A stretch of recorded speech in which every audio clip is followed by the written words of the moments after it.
Makokaria Mano. Mafi Bonacho, Biafra, Rokoria, Kariamano. Mafi Bonacho, Biafra, Rokoria, Makokaria Mano, Ulugo. Mafi Bonacho, Biafra, Rokoria, Kariamano. Imanadiga, Dinta Jaravia. Gana buga baya,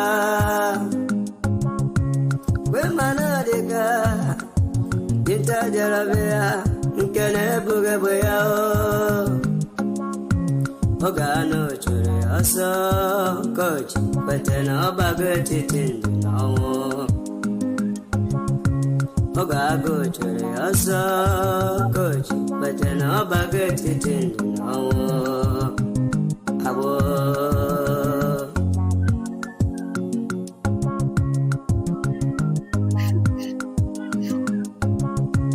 Brother Masikwala, Makine, Sirika, Kiweli, Sigiru, Basabo.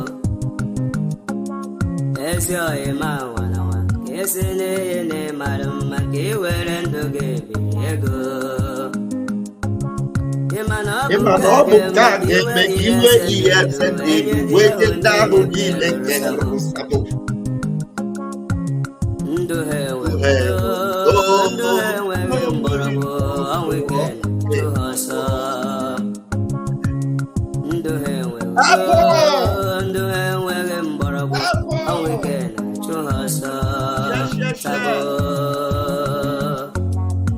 Open your channels, distribute this program, share it everywhere, tag everyone. Tonight it's going to be an open mic.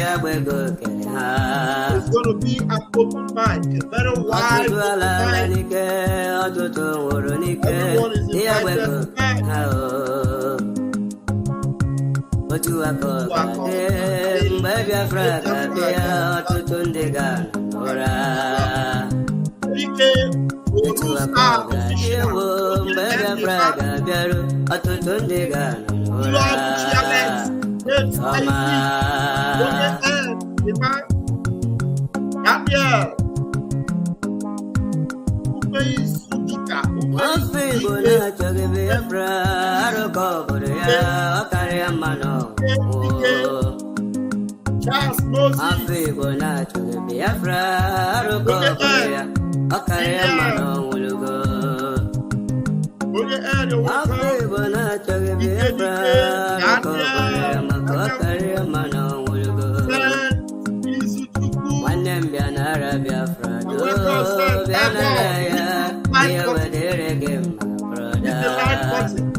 Senator Bianara Biafra.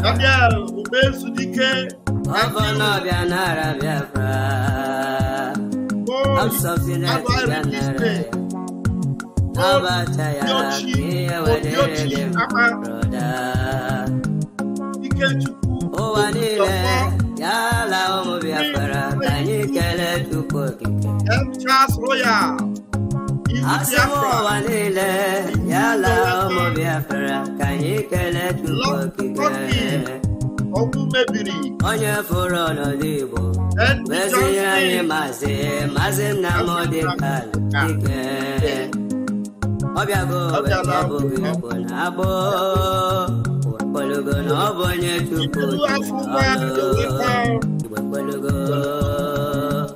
Andy Johnson, you're welcome. Hit the like button, share. Sina chuku, akarakam sina chuku na buru Victoria Mangko. Yes, so. Sina chuku, akarakam sina chuku na buru Victoria Mangko. Coming at the high. Thank you, watching the dialect. You're welcome. Thank you for joining me tonight.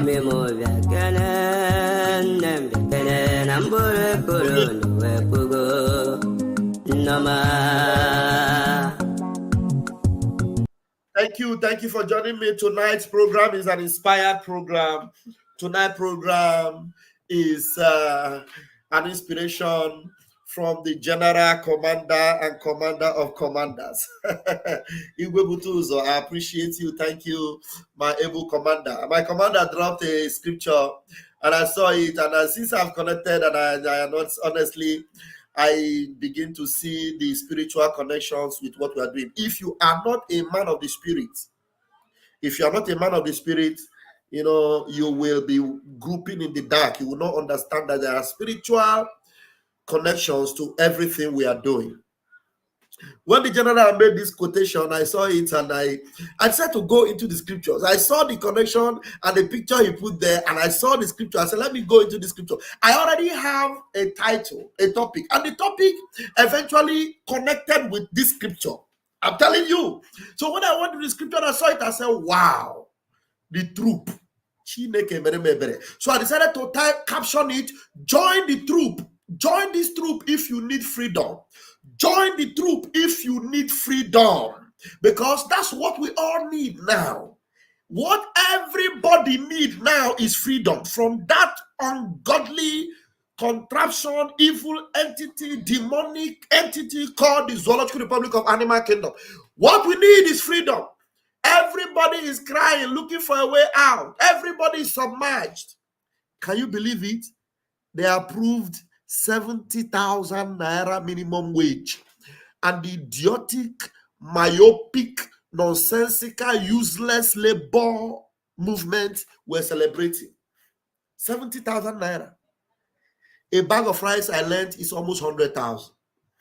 So what it means is that they approved the minimum wage that cannot afford the school fees of a child that is attending a private school.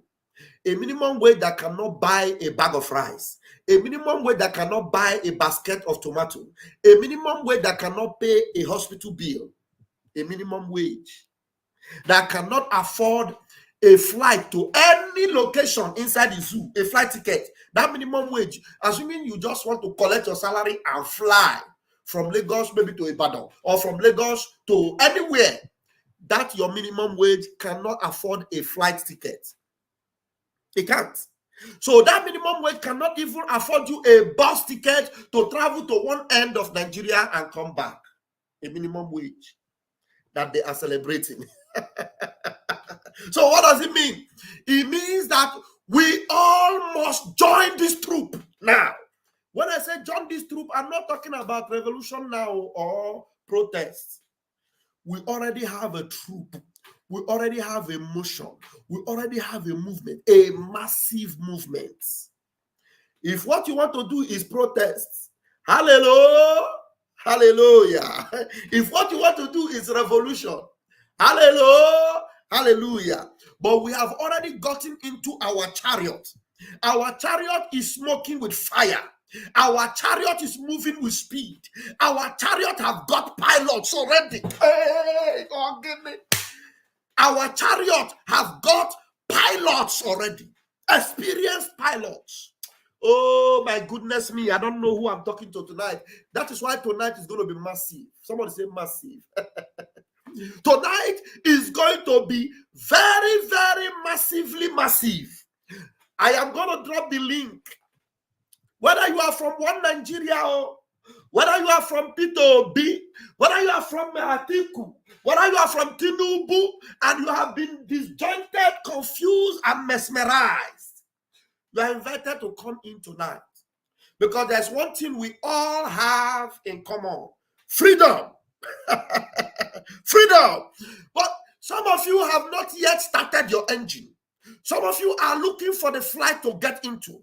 Some of you are trying to see which ticket you can buy, which of the pilot is experienced to carry you. But Biafra Republic government in exile, we've got our flights ready. We have moved around and we are getting close to our destination. We have got experienced pilots. We have got our engine working. We have got all the fuel we need to get to where we're going to. All we are doing is top up, because our engine is functioning without any problem. Engine. Tell them. I will oil. Tell them we have oil. We have oil in our engine. Oil. Our oil is working perfectly. You know the knock. And so some of you don't even know the flight you want to get into because you are not sure. You don't know whether it is Sosoliso or Chanchandi or Arik. But we have got a flight with our bateau. We have got commanders and generals that are effective. We have got pilots flying this jet, and we are ready. Good to go. We know they do our own no be tangbanche. We know they do guess. Try by butter. Try your luck. You want to try your luck with protest, revolution now. Oh yeah? You know what good news we have from our own side of the divide is that whatever you do, it adds up to all what we are doing. It is a plus to us. Whether you fail or you succeed, it is a plus for us because if you fail, we have already gotten our journey, getting close to our destination. So if you succeed, you will join us and say, hey, okay, you people are ahead of us. Okay, we are right behind you. We are here. Oh, yeah, make una wait for us. Make we enter. Hey, organic. So, General, I appreciate you for this scripture. I want to go there. I want to go there now because there are so many videos we have already to play for you. You know, how many of you saw the debates they had in their red or blue chamber? What is the color of their chamber? I don't know their color.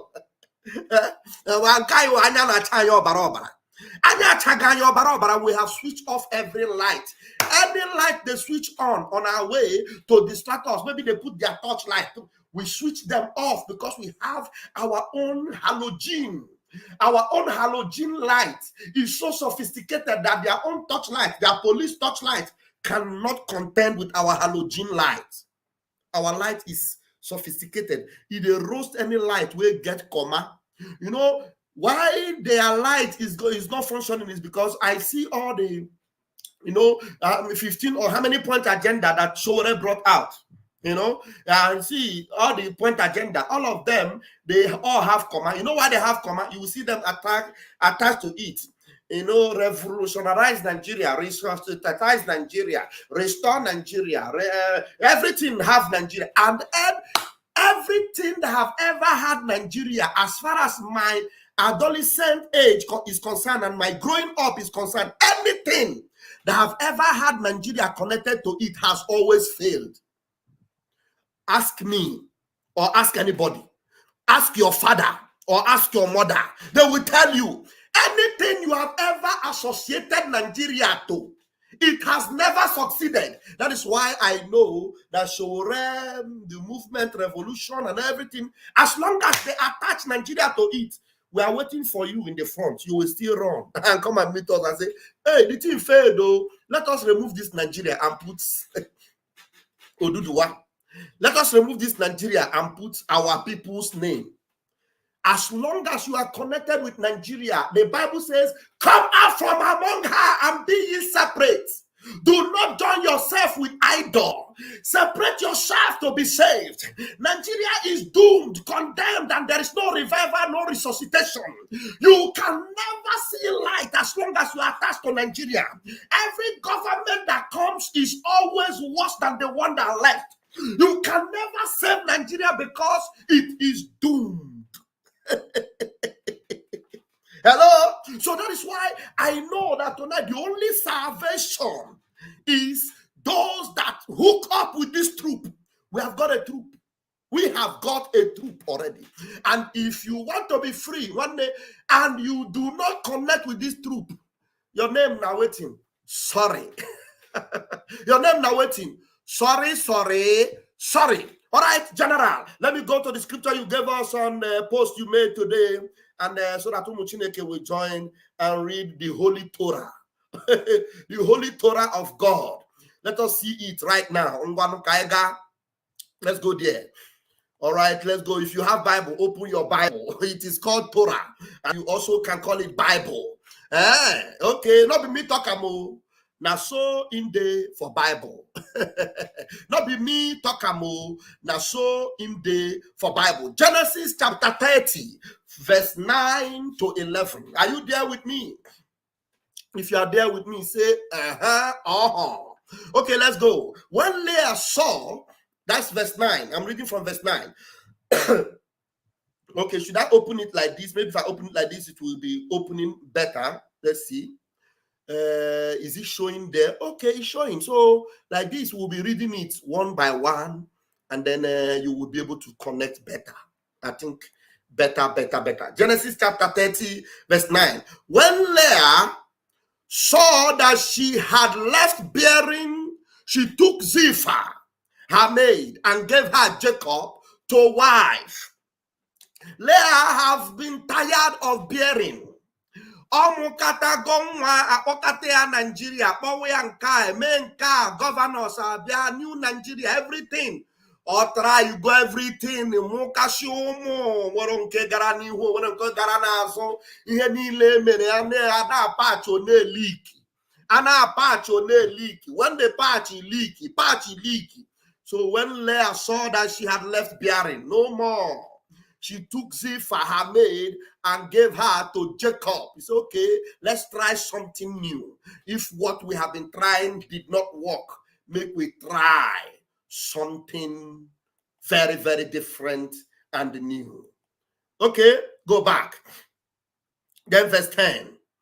Verse 10 says, and Zilpah, Leah's maid, bare Jacob a son. Do you know one good thing is that everyone in that contraption, every indigenous people in that contraption, there is always hope left for you. There is always a remnant left. There is always a hope that something must come from your loins. And the only thing is that you must be ready to take that chance and take that change and move. You must not remain that Leah that could not bear. Take a decision to transfer and give the other woman a chance. Let's see whether she can bring something new. Yes, just give Mazin Nambekano a chance, because you tried Ojuku, you did not succeed. Everything Najamo, a trial was Rike rope in.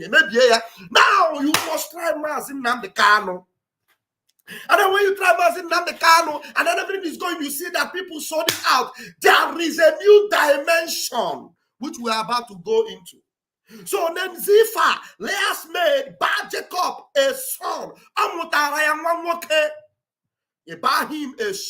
Buy him a son. Let's go there. We are going somewhere. You know, I'm a man of God. And some of you don't even believe. I'm a man of God. All right, verse 11. That's what we are going to. Verse 11. If you are there, say, Okay. Then verse 11.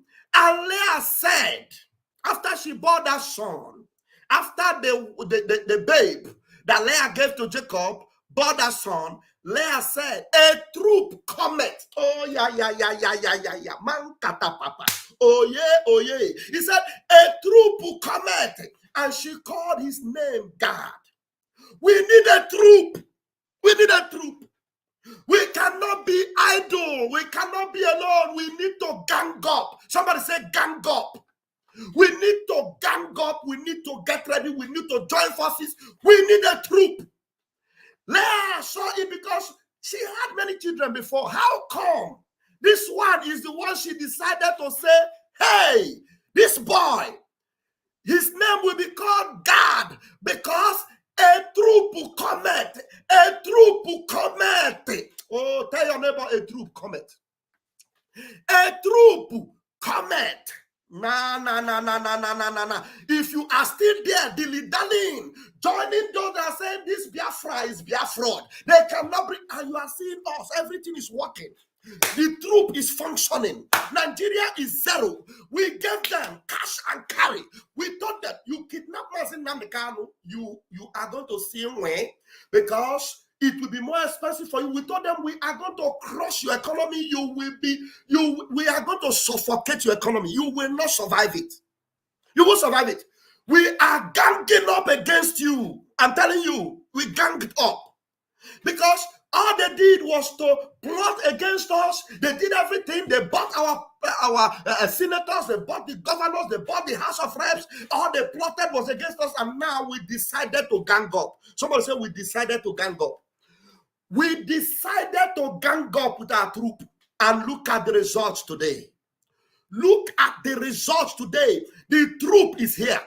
And if you see the success of this troop, and you still feel that I will still do one or two things to camouflage and sell these people out. Yes, Mazen Namdekan is out. Let us try and do something about Simon Ekpa. Go and find out those that did that they did to Mazen Namdekan. Look for them. How do they look? How do they look? How do they smell? Is there any life in them? I looked, but I can't even find any one of them anymore.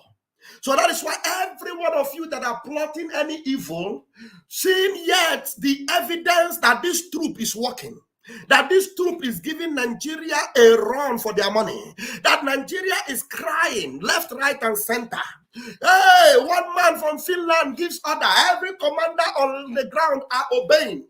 Even today, I'm telling you, there's an audio I'm going to play for you in their own military setup. Military, within the military. They are crying. They say, oh, you military people are telling you now, don't even try and do anything, no, because now all of us, they suffer. Maybe that one may be a lone voice, because there will always be those that will give 100,000. At 100,000, they will go out and look for those that will shoot. But for us, we are not going to be on harm's way, because we are not going to come out with them to do any nonsensical protest. Please. We're not going to join them in anything, because we have already prepared our way. We are already with the troops. The troops are working, and this particular troop is a no-go area.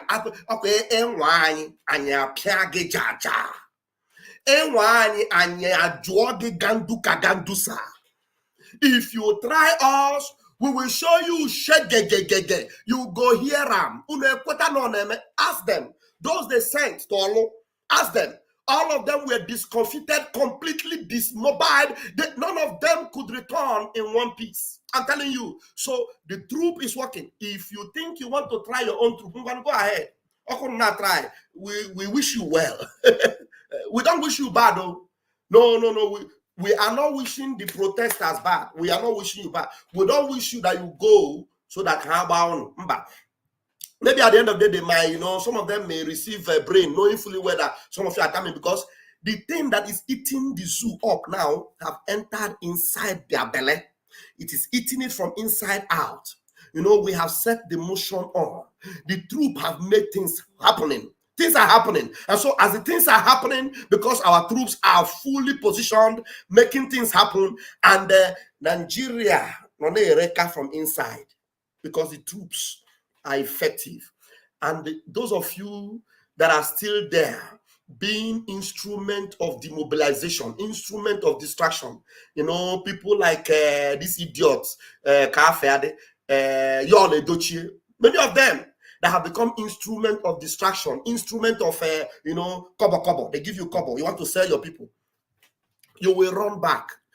Because that place you are, I feel that I'm in a comfort zone. You see all those people you're hanging out with, Omotinubu, and all those people, you hang up with them and you feel that life is okay with you, in Aga.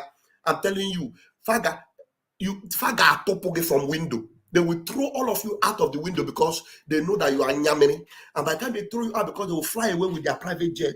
And that time you'll be running back. Hey, boy, Simon Ekpa is the man. Oh, we are running back. By the time you run back, the window of the ark is shot against you. That rain that is determined to beat you will so beat you, there will be no mercy. So many of you will be crying and knocking the door. Do not forget also, don't forget that I now so we are brothers. And that I will ask you, what is your father's name? What is your, can you spell it? Before you spell, hey, my father's name is Dochi. By the time before the water will be here, you will be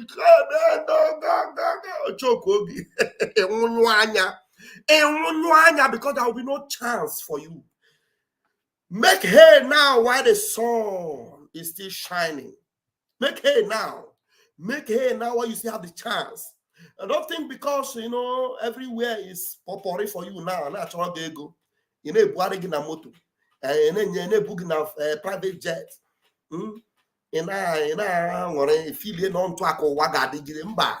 Nigeria Nigeria tigo completely.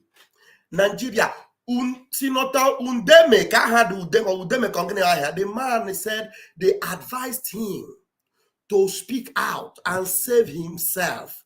So the man came out and spoke and said, all of you are kleptomaniac. Kleptomaniac. In fact, he gave them the name that some of them don't even know the meaning. He told them that now your own criminality, him himself is a criminal. A criminal that quickly woke up and said, we have been stealing. Let me quickly tell the whole world that all of us here are a bunch of criminals. Being the one that spoke it, maybe I will now save myself for being the one that exposed that every one of us are a bunch of kleptomaniac. When he said it, the thing about he see two bantaya, they were all shouting, look at the name he called us. Look, I will bring the video. Look at the name he called us. He said we are kleptomac, kleptinac. They don't even know the meaning. But he told them you are all kleptomaniac. What it means is that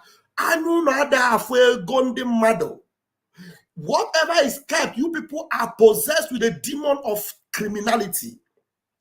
That sometimes you don't even know what is making you to steal. You are demonized with the spirit of stealing. You are kleptomaniac of robbery. You steal even the things you don't need. Do you understand? The guy finished them all. Now they were all crying. How can you call us kleptomaniac? It is not possible. We cannot be klepto. And let us deal with him. They are all crying. All of them are crying. All of them. You know, and the man said, I only did it to save myself. And they are dragging for minimum wage. But my wife told me that with 100,000, you can't even buy a bag of rice. But they are dragging 70,000. And when they eventually approve 70,000, the idiots that they gave money to come and gather and sing are all shouting. Yes, now. You don't know that's why the Senate sacked him. That's why they sacked him. Margaret said, okay, that is why they sacked him. He said, they say he called them kleptomaniac. But the news I brought to you today, whether you are one Nigerianist or in the camp of Tinubu, in the camp of, you need to join the troop. If you don't want to join our troop, but make sure that whatever you are doing, Nigeria is not involved. Because if you are part of those trying to save Nigeria, Nigeria is like a man that is sinking in the river, and you are putting your hand to save that man.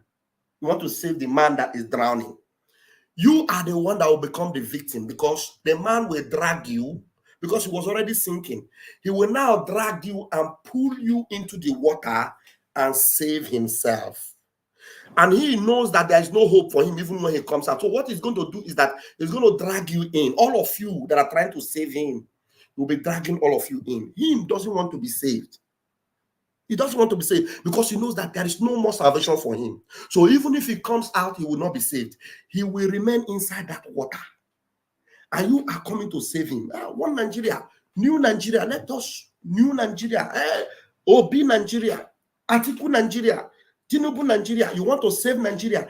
As you are stretching your hand to save Nigeria, Nigeria will be dragging you inside that water. You will so drown, and Nigeria will drown with you because already Nigeria is drowning. Do you understand? Do you understand? So that is why when Sowore made Mazi Nnamdi Kanu subject, his number 5 point, his agenda number 5. You know, many of you, as foolish as you are, you think that there is hope for Nigeria. You don't need to even put Mazi Nnamdi Kanu as your number 5. You understand? Because for Mazi Nnamdi Kanu, we already have a blueprint. We already have a way. We know the people that are responsible. We know them. That is why these troops that are ready now, we are changing gear. The troops are changing gear. Every one of you responsible for Mazi Nnamdi Kanu remaining there. I'm telling you, the troops, we are changing our position.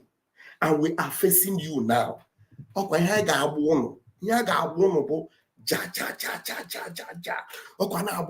telling you,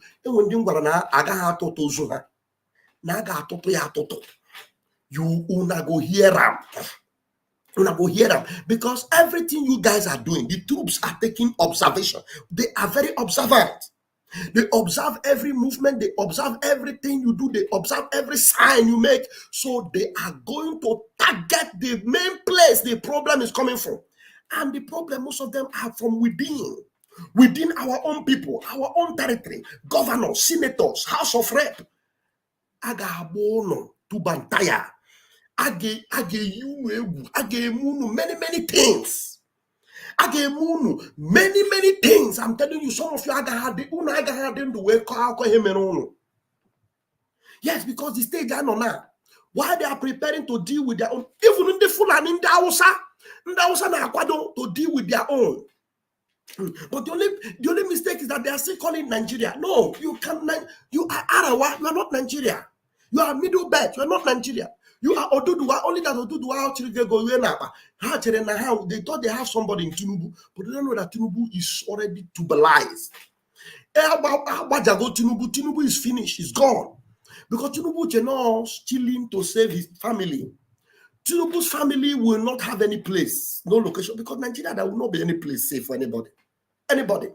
Right now, today as I'm speaking right now, the dollar is going up as quickly to up to almost 1,800. Almost 1,800 today. You know, the last time what Tinubu did was they just pack money. They borrow money here, they printed money up and down and pack into central bank. And then the dollar now came down to 1,005, 1,004. How many can they pack in again? Because there's nothing left to pack in for them to pretend as if the economy is reviving. Nigeria economy can never revive again.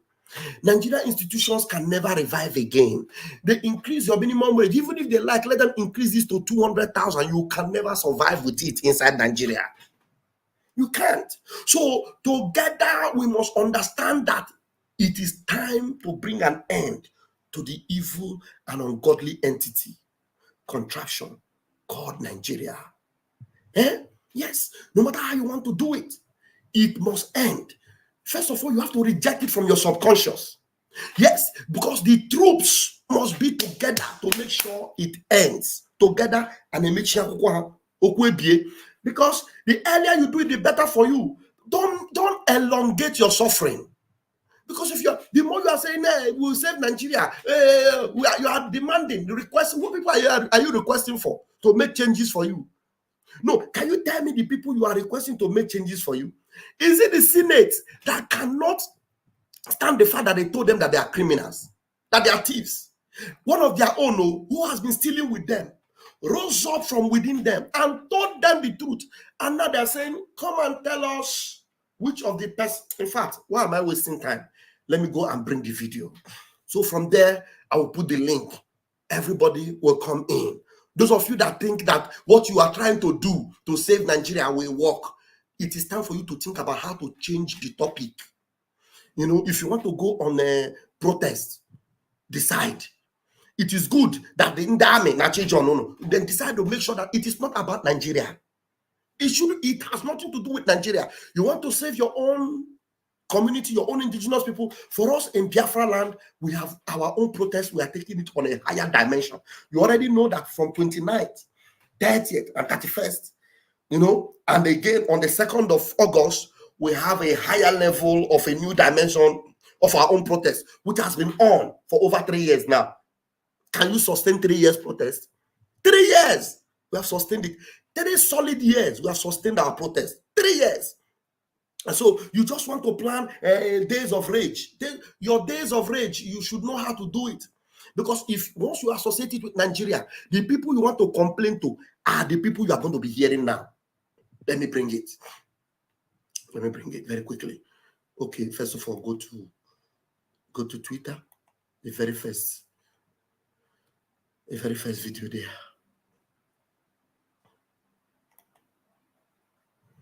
Very first video there. Okay. No. Look at them. Okay. Let me refresh.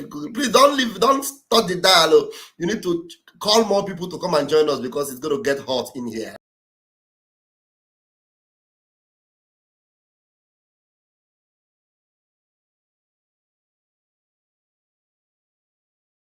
Yeah, it's going to get very, very hot in here. right now. I'm sweating already, so it's going to be very hot. So let's go. He said, all of you. Shut up. Okay. As I put it there, is there already? Let me get link, because I need to put link. So once I put link, as soon as they hear them, and the belly they burn you, they prepare you, you want to come in very quickly and tell them that, look, it is not about Nigeria. This Nigeria, there is no hope for you in Nigeria. So that you will quickly adopt something that you want to call it for your own good, for your own good.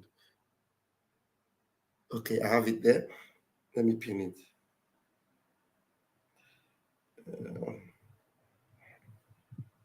Let me pin it. Where do I have okay, let me play it so it will be going on. Those of you in the comment section, tell me if you're not hearing it, okay? So I don't want to waste your time. We are thieves. That's a very blanket statement. Just this morning, sir. Just this morning. He did not say you're a thief. That he said all of you in government, all of us, are kleptocrats. Yes. And a thief is different. Okay. Somebody who is suffering from kleptomania. Okay. Is somebody who steals who steals, and then most of the time you steal what you don't need. That means you can go to somebody's house and you remove the key in the door of the person's house. You don't need the key, but because it is your business to steal, you must steal. So you take the key, put it in your pocket, and leave the house.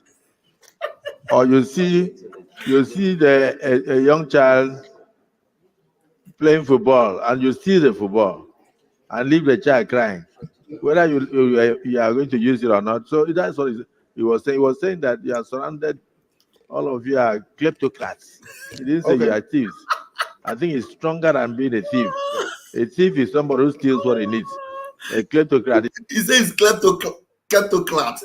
Kleptomaniacs. That's what you are, not kleptocrats. Even the seated head doesn't know what he is. Kleptomaniac. Continue. It is somebody who steals everything, whether he needs those things or not. So that is what you are, by virtue of that description. Yes. Mr. President. And you are saying you are not. Yes, I am saying I am not. He told him, he said that is what you are by virtue of that. I want to repeat that again. That was with me. Thieves. I think it's stronger than being a thief. Yeah. A thief is somebody who steals what he needs. A kleptocrat is somebody who steals everything, whether he needs those things or not. So that is what you are, by virtue of that description. Yes. That's what you are. Mr. President. And you are saying you are not. Yes, I am saying I am not. After this statement by Senator Ali Ndume, I have received several calls far and near, especially from my children, that told me that they needed an explanation on why a senator, especially a ranking senator of the Federal Republic, will call all of us kleptomaniacs. Just his own children, who knows that their father is a kleptomaniac. His own children. There are so many scriptures that this brother is throwing in here. It is not Bible study. We are not in Bible study. So any scripture Rosario is putting, maybe somebody might go and study them. There may be some important things in those scriptures you are putting up there. Thank you for those scriptures. But we are not in a Bible study. Otherwise, I would have said, let's study it. Maybe if we have time, we might go through some of those scriptures you are putting. Thank you very much. All right. His own children. That's why you need to make sure you are with the troops. And the children of these criminals, the children of these kleptomaniacs are not in any way supposed to come near the troops, because they are also kleptomaniacs, small kleptomaniacs. Because the children, the shame of their father, don't they shame them? Then the children is telling their father, please, how can a fellow senator come and call you by this name. You need to call this man to order. There are children who are probably more educated than them, who understand that, yes, this thing is getting out of hand. If inside Senate, one of them will come out and call them a kleptomaniac, you know, water don't pass Gario, or go over. The troops are ready. This is not business as usual. This is not the days of Leah when all the children are born and they do nothing. Now God is born. God has been bettered and he comes with a troop. God has been bettered and he comes with a troop with a sense of belonging, a troop that knows what they are after, a troop that understands that we must not continue to do the same thing and expect a different result, a troop that understands that if the walls of Sodom has fallen down, nobody should be permitted to erase it, a troop that understands that Jericho has fallen and any attempt to raise up the walls of Jericho will face a serious backlash, a troop that understands that we are up against the zoo and we must end that zoo today, not tomorrow. A troop that know that we are God, we are ready, we are one, we must fight and end this impunity. That's the essence of this troop. Not a troop that will come because you want to go and protest, or you want to go and do nonsense, and then they will gather you and then they give you money and you keep quiet. Oh, because we already have a government of movement, and they tell you, do you know Simon? I know him. Do you know? I know where he is. I know the gang. I know the people. I will tell you where they are. Just give me money. They give you money, and you want to come and stop what you are doing. Check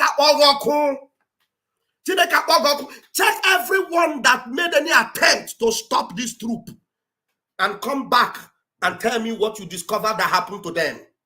That is why nobody can stop this troop. Nobody. Amubegi, they never born you.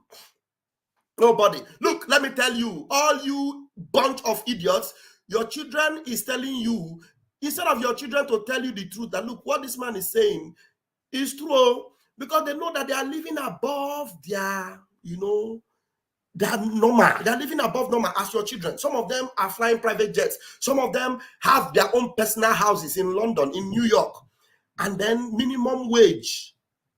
Nigerians are struggling with having 70,000 as their minimum wage. How much is 70,000? 70,000. Okay, let me tell you how much 70,000 is.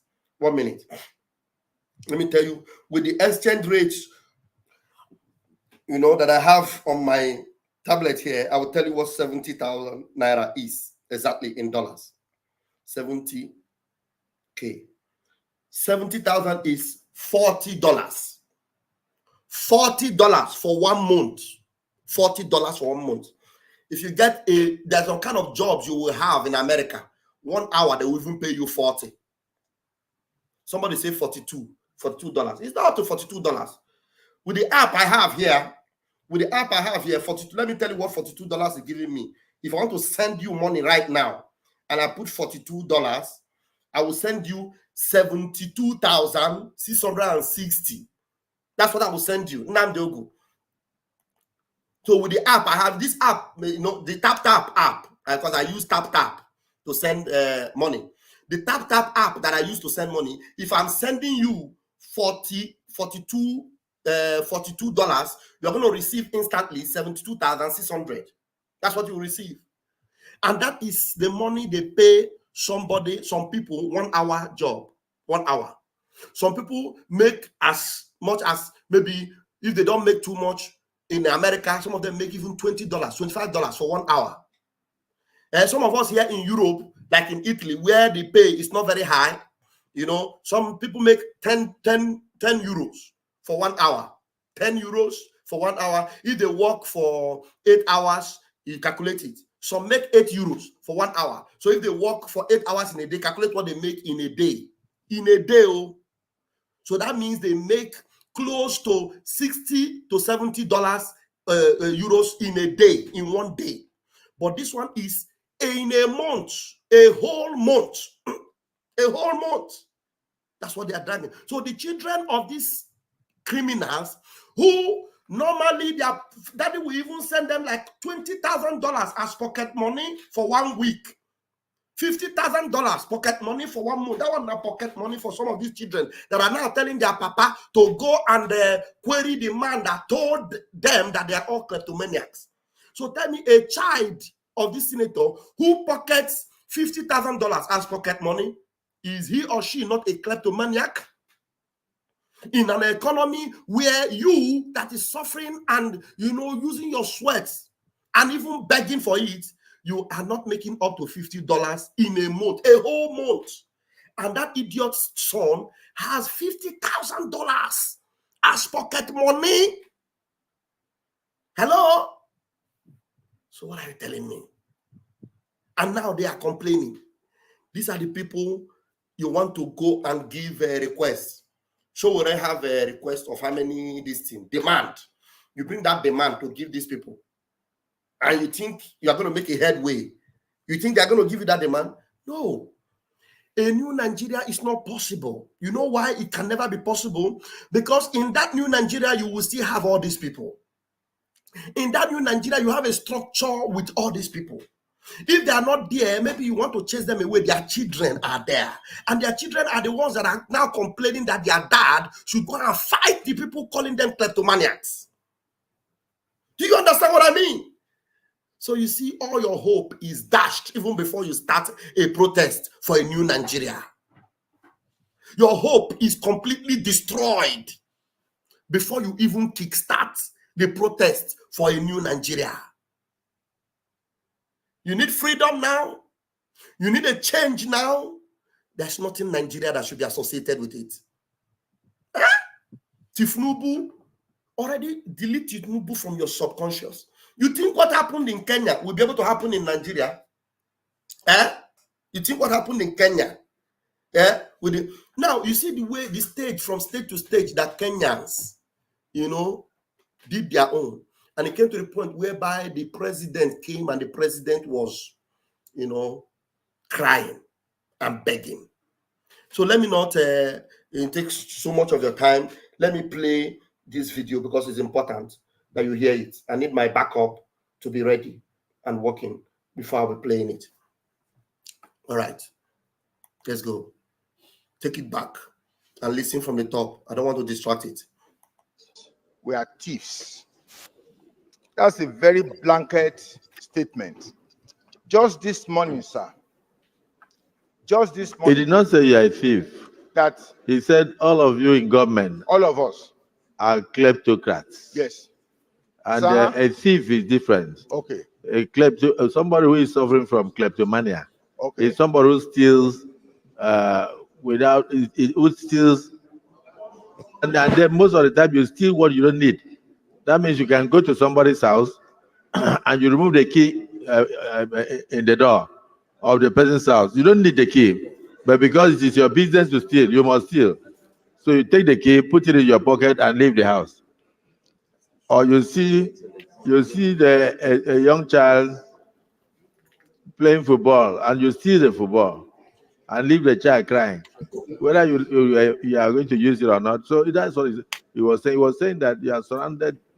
All of you are kleptocrats. He didn't say you are thieves. I think it's stronger than being a thief. Yeah. A thief is somebody who steals what he needs. A kleptocrat is somebody who steals everything, whether he needs those things or not. So that is what you are, by virtue of that description. Yes. Mr. President. And you are saying you are not. Yes, I am saying I am not. After this statement by Senator Ali. Now, he said that he is saying he is not. It is not that he is not, oh. Now, you hear what they are saying? He did not say, I did not steal. He is not saying, I am not, oh. He did not reject. So he is just saying, I am saying, I am not. It is not that he is not. He knows he is, but he just needs to say, I am saying, I am not. Because already the Senate president told him that is what you are by virtue of what Ndume said. Yeah, but you are saying you are not, and then he had to agree with the prayer, the prayer of remember? I don't know if you remember how they pray. I don't know if you remember how they pray. They pray with money. We are sending prayers to you. We're going to send prayers into your account. You know, you will receive the prayers, and the prayers are coming. Zoological Republic. Okay, now let's go. Okay, so he has to agree with the prayer of Akpabio. Let's go.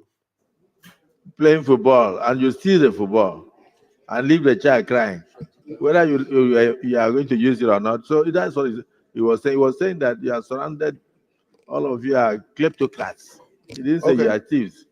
I think it's stronger than being a thief. Yeah. A thief is somebody who steals what he needs. A kleptocrat is somebody who steals everything, whether he needs those things or not. So that is what you are. Okay. You know why this thing is sweeting me? This video sweet me so much. I love the fact that they understand the definition of what Ndume called them. And I love the fact that they are actually interpreting it. In fact, the fact that the Senate president is the one giving it a proper interpretation, it gives me satisfaction. You understand? So the Senate president himself is the one giving the kleptomaniac, title that befits them. The Senate president is the one giving the interpretation and the analysis. This is a very, he makes the job easier for Vam Vam Vam. He made the job easier for Vam Vam Vam so that I don't need to talk too much, because already my senior elder statesman of the Zoological Republic have already given it a befitting interpretation. So, good job, Akpabio, good job. Stronger than being a thief. Yeah. A thief is somebody who steals what he needs. A kleptocrat is somebody who steals everything, whether he needs those things or not. So that is what you are, by virtue of that description. Yes. Mr. President. And you are saying you are not. Yes, I am saying I am not. After this statement by Senator Ali Ndume, I have received several calls far and near, especially from my children, that told me that they needed an explanation on why a senator, especially a ranking senator of the Federal Republic, will call all of us kleptomaniacs. Just this morning, the president of Nigeria brought a supplementary appropriation bill to the Senate. It means there is nothing that can insulate us from the affairs of this government if we are the ones that are passing supplementary budgets and even the Appropriation Act. That means that I need a lot of explanation to my children and to my loved ones. When I say loved one, I'm not talking of wives. I have only one wife, but my loved ones are scattered all over the world, who wants an explanation on the... You go explain, you go explain tire. You go explain. No, he said loved ones.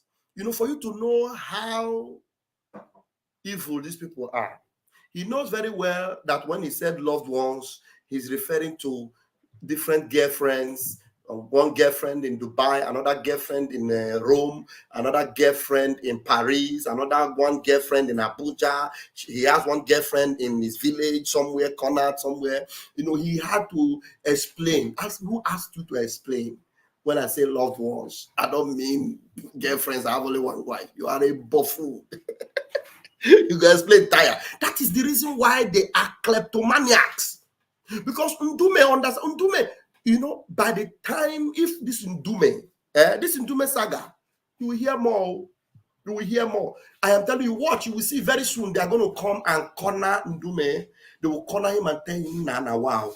That's if they don't even go and buy him. They will corner him and tell him, nah, what you they talk? One blow our cover. Because the guy will tell them the reason why he actually chose the right word. He actually chose the right word to call them kleptomaniacs. They are indeed kleptomaniacs. And what makes them a kleptomaniac is actually this thing this man is trying to deny now. If you look at his back there, you will see that one that looks like his jaw looks like pomo. You can see him up there. That was the former Senate president. All of them are there. What are they doing? That one is not supposed to be there. The person that won Senate from his constituency, they put that one out and they put him. And that one, we want to cough, they use money, slap, and they keep quiet. All of them are there. Ndume knows them. And that's why Ndume said it. And if you see the code show that this man is using to explain and all this thing, they just want to clear themselves and look like they are doing these things legitimately. How can you be legitimate with all this kind of money you people are rooting out? And there's somebody from your midst, Senate whip, a top-ranking member, expose you. Instead of you to hide your head in shame, you are coming here to talk nonsense. And then some of you want to protest and carry the paper and meet these idiots, this bunch of kleptos, and tell them to answer your, problems. I just they watch you now with one corner eye. I continue to talk. To my children and to my loved ones. When I say loved one, I'm not talking of wives. I have only one wife. But my loved ones are scattered all over the world. Who wants an explanation on the inference of what Senator Ali Ndume said about all of us in the government? Mr. Senate President, I ran an election against a very formidable PDP member. And just over the weekend, there were publications that all of us APC. Yeah, thank you, Yazi Soja. Maybe you are just joining me now. I said it from the word go. That Ndume is saying that because he knows that he is one of them. I said it from the beginning, so maybe you need to go back and watch. So I am not playing it to exonerate Ndume. Ndume said what he said because he wants, to expose his gang of fellow kleptos. Because Ndume did not say, you all are kleptos. I am not. He said, we all of them are. Only that I don't know the video where he said it, because they are actually exposing what Ndume said. The video where he said it amongst them, I don't have it. Let me see what this one is writing here.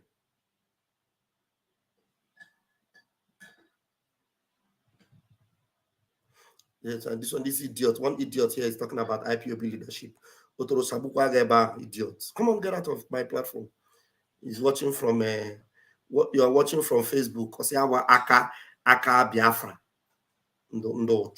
Idiots. All of you are born, in the IPOS Nigeria, they also have kleptos. Those ones are kleptos in their own level. That one is watching from, look at the comments this one made. Say Aka Biafra. If you read it, you just see that this one is another branch of klepto that finds himself on my platform on Facebook and is talking nonsense. So the brother that distracted me now, he has it. So I actually have said it from the beginning. Ndume exposed this thing because he knows them. It is what Ndume knows that he said. Ndume has been part of it. Any prayer that all these ones received, Ndume also receives.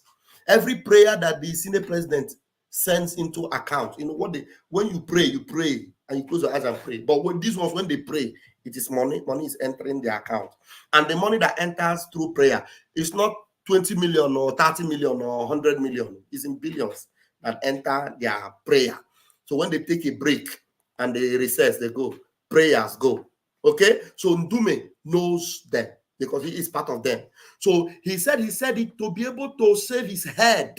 Because he said many people have called him and told him, quickly come and expose this thing, so that, because right now I'm telling you, if there is an onslaught coming to these people, of course, the people that will be dealing with these people, they will give Nkume a soft landing because he's actually now the one receiving punishment for exposing his fellow thieves, because he is also a thief. And the place Nkume will break the camel's back. There is a thief that repents and he says, oh, my thieveries, I know I've eaten so many, but these ones that are left with me, I am going to use it to show you that, look, this is the reason why I'm telling you that we are kleptomaniacs. So, look, Senator Nkume or Ndume, I have $17,000 billion so and so place. Look at it, evidence. I am going to bring it and give it back to the people because it belongs to the people. So that is the only place Nkume or Ndume will get a reprieve or salvation from his people, because the onslaught is coming very soon. That is if these people can really do it on their own people. But for our own side, I get you, because as we are saying this thing now, every one of you will be senator. All of you kleptomaniacs that come from Biafra land, or you klepto criminals from Biafra land, begin to find where you will go. Or the best thing you can do to save yourself, you klepto criminals, whether you are newly elected from a Labour Party or whatever, the only thing that will save you now is that your klepto money. Just go and deposit it with the people. Deposit it with the people. We have a government now. Put it in the government of Biafra so that we will get arms to protect our land. Because by the time we declare Biafra, we will get ourselves ready. So the only thing that will save your nyash is you do this. And you can never be part of our government. If you are a klepto, you are a klepto. There's no klepto that will ever have anything in our government. So the only thing that he gets save VC. The only thing he gets save VC ego ni na uzutere. Ego Biafra ni na uzutere. In the government keta to save yourself, because it is not enough for you to come and tell us that you are a klepto, and then that klepto, the proceeds of that klepto, you still keep it back, and you keep it back and continue to tell us we were kleptos. Now, if you are a klepto and you repent from your kleptomaniacy or kleptomaniac, saying, you need to drop all those things. You need to drop all those things that proceeded, out of that klepto business, the criminality. So you get me now. So I never exonerated Ndume, but it is good that Ndume said it. Said what he said. It's good. So that is because he said it. That's why we're having this topic on them, and that's why they are running kata kata kitty kitty right now. All right, let's go.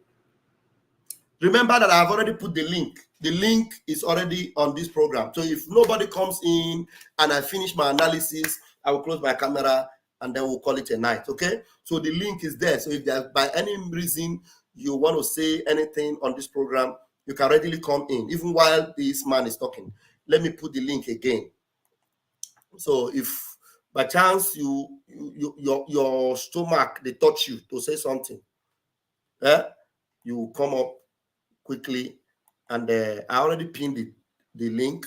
I'm sharing. I know Chuse loves to talk in these things, so I already put the link. Chuse, welcome. I'll bring you in. I already put the link, and I'm sharing it again. Okay. Chuse, you're welcome. So just let's hear this kleptomaniac. Let's hear him talk. So when he finishes talking, okay, I'll give you the microphone. Okay, thank you, my brother. God bless you. All right.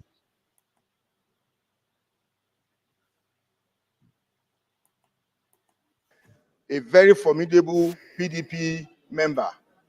And just over the weekend, there were publications that all of us APC in Ekiti State, if a member of the Senate who is an APC member calls us kleptomaniacs, it means the senator representing Ekiti North, that is myself, is also one of them because he's a member of APC. This is not good for our image. It is not good for me. And I think that statement is a breach of my privilege as a senator. Chideke. He said the statement is a breach on his privilege for being a senator. Now, as we speak right now, the worst country under the face of the earth with the worst battered image is Nigeria. Nigeria have no image. Nigeria have no credence. Nigeria have no love. Nigeria have nothing good to say about Nigeria. Nigeria's image is completely battered. Nigeria is poto. And this klepto is talking about his own kleptomaniac image. Which image? He's talking about privilege. So that is why you need to understand the level of your anger. That's why you need to understand how you will channel your anger towards these people. Do you understand what I mean? This one is still talking about privilege. A privileged klepto. Can you believe that? In the zoo, your own colleague that works with you, in fact, he is your oga, because Ndume is a Senate whip. You know what whip means? Whip. If by normal explanation I mean whip, Senate whip, somebody should explain to me. I don't know the work of the whip. He's the Senate whip, so he's senior you. So somebody that is capable of whipping you is the one that comes to tell you that all of you, including himself, are a bunch of kleptos. He said it. I'm not the one that said it. He said it to your own hearing. He said it to you. You cannot deny it.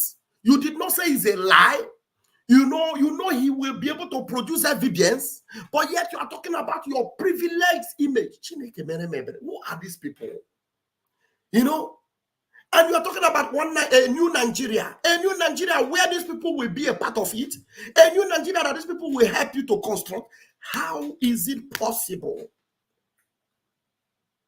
How is it possible? Hey, Chineke mere mebere. Aro. Okay.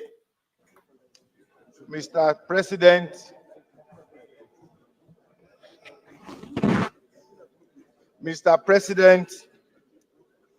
distinguished colleagues, like I said earlier, Senator Ndume's statement is a blanket statement, and I want to implore this Senate. In a matter of days for him to come categorical with evidence of the people he referred to as kleptomaniacs. Okay. Before he will continue the remaining 3 minutes, I think it is time for Chusede to come up. But before then, does Senator Ndume need to come out with evidence? Is there anybody in the Zoological Republic that does not have evidence of the klepto tendencies of all these bunch that are gathered here? A little toddler in the zoo knows where the evidence is. He can bring it out without even asking the mother to tell him or her where to get the evidence that these lots are kleptos. Do you understand? And they have no shame coming out to say, Ndume should come and bring evidence. Somebody who indicted himself already and is telling you that it's not only me, all of us are kleptos. And I have a reason for saying that. And he said it without fear. And he said, the reason I'm saying it is to save myself, because I see that. He told them, you know what Ndume told them, that look, there is trouble brewing up. People are preparing to launch attacks on us. People are angry because they cannot feed. They are hungry and they are angry. And he said that, but we are living and we kleptos are not caring. He said, don't worry about it. It is the oppositions that are doing that. Okay, Choose looks like he wants to talk quickly because he didn't mute his mic. Choose, please take your mic and say something before I continue. Choose. Hello, one Pastor Bam. Yeah, if you heard what I said so far and what you have listened to. I heard you. You see, hello, first and foremost, how is my boy? Your boy is doing great. Thank you. And the mother, please help me extend my greetings to them. I've not done what I'm supposed to do. I'm sorry that I'm talking it publicly, and let it be to my shame. I will do that privately to you. Now, another thing is this. Help me greet my Awalakata. Go ahead. My PM, and Okanga bolo. The bagwo noja. Temele abese. Bolo na chop. Eko bunenu. Oyaga weto no chiezi. Nna, ka ngwa gị. Aka nsịba abago bụ ọnụ. Hey, ya kijiwa yeku. Etilibe mgbada nwụrụ anwụ n'isi. Ị mara njọs na-abata kịta from ebe nọ. Ebe nna alụ ọlụ. Etilibe mgbada nwụrụ anwụ n'isi mbata because any day missly your program ọ na-etiti isi m. Nna, ka ngwa gị. Vaya salidi iyi. Vaya salide na-asa n'ọnụ. Vaya salide enwe nwụrụ. Site n'aka Ọchụzọ Kalụ wee luo na ogbe Asabali agba ọsọ bụ ka ebe na-akpọ ya bụ ibelibe. Nna m, I'm sorry na mụ ka na-ekwu okwu a because I'm still aka na m asọba ọba oyibo ka anyị asị anyị sọ mana m abụrụkwa onye oyibo unu nwere m ka m ji asụ na asụsụ Igbo ka m na-asụ. I'm still suffering for what I said yesterday. I'm sorry to my people, and it will not take anything for them to forgive me. Thank you. You see, anybody that knows where any of all these reference is, please indicate me. I have men. I'm not saying this because I'm talking with you. I'm not saying this because I'm talking with you. Hold on, choose. Thank you. Hold on, 1 minute. Biafrans, do you know why I am so excited about this, my brother? You know, this is Biafra. And then we are angry because we have been hurt a lot. And, you know, like I said, that this is a troop. And in this troop movement, as long as you are mindful of where we are going to and this freedom, you know, for the joint unison of this movement, you have to address yourself and move on with. And in fact, when you err and you are corrected, that is when you come back with more anger against the enemy. You can see the anger in my brother now. You know, and I want you to be very careful so that you will know the words you use before her slam one with another community guideline, you know, on their platform. You understand? I know you are very angry now because what you mistakenly said yesterday, you have corrected it quickly and you come back to tell us that, look, even you yourself, you are ready to take up the responsibility of that is you, Joe, and you see. Pastor I love that. That's the spirit every Biafran possesses now. Pastor Vam, I want to tell you something. Can you listen to me? I'm listening. Thank you. You see all this nonsense. I want to speak in English or even in broken English, the one that I can able to speak. You see, when somebody from Biafra, because they were paid, not allow our voice to speak, to be heard by international people. They will how do I put it now? They will rampage the person as a how do I put this one now? As somebody that is looking for violence. Please, I want the professors that are listening to me to correct me accurately the language I'm supposed to use. But I know I'm trying the best I can because I have already declared Nigeria ate my my scholarship that is supposed to grow further in English. Wow. Thank you. Now, as it is now, CNN, BBC, VOA, and the Al Jazeera that broadcasted the shot that they gave to Donald Trump was not blocked. Talk of me that is talking that is telling them the truth. That is very, very bitter. How they have been mistreated my people, killing my people, and they want me. They want the Ajere TV or Raphael Chiamaka TV to be to be suspected in one way or the other. my brother, they are all terrorists. Let me call it that way. So they don't have avenue to allow people to express their view.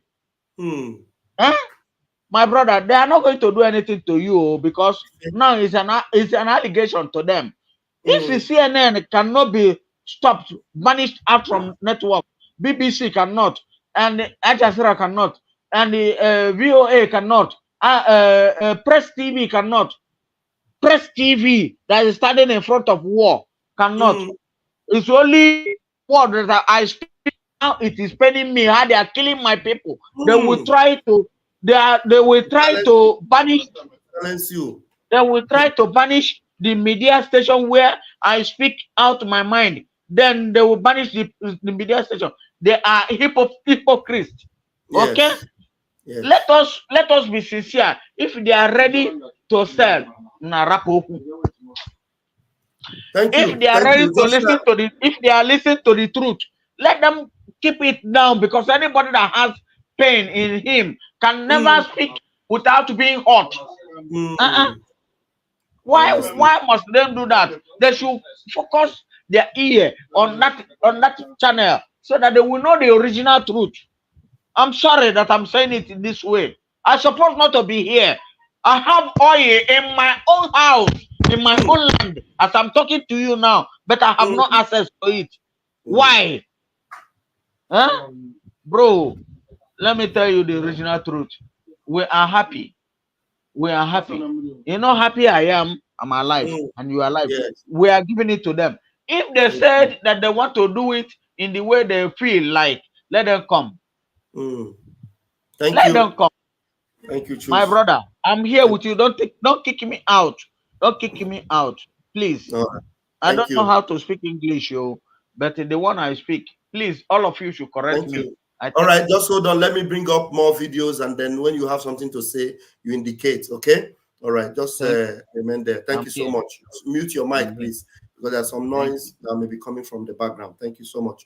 All right. Okay. So we continue, Umuchineke. Let's hear the last part of that. This man that is crying. I don't know why they are crying. That Ndume told them what the collective things they are. Ndume did not exonerate himself. Ndume told them that this is what we are collectively. That's what we are. And why did Ndume tell them? Ndume did not tell them because he hated them. Ndume told them because he loved them.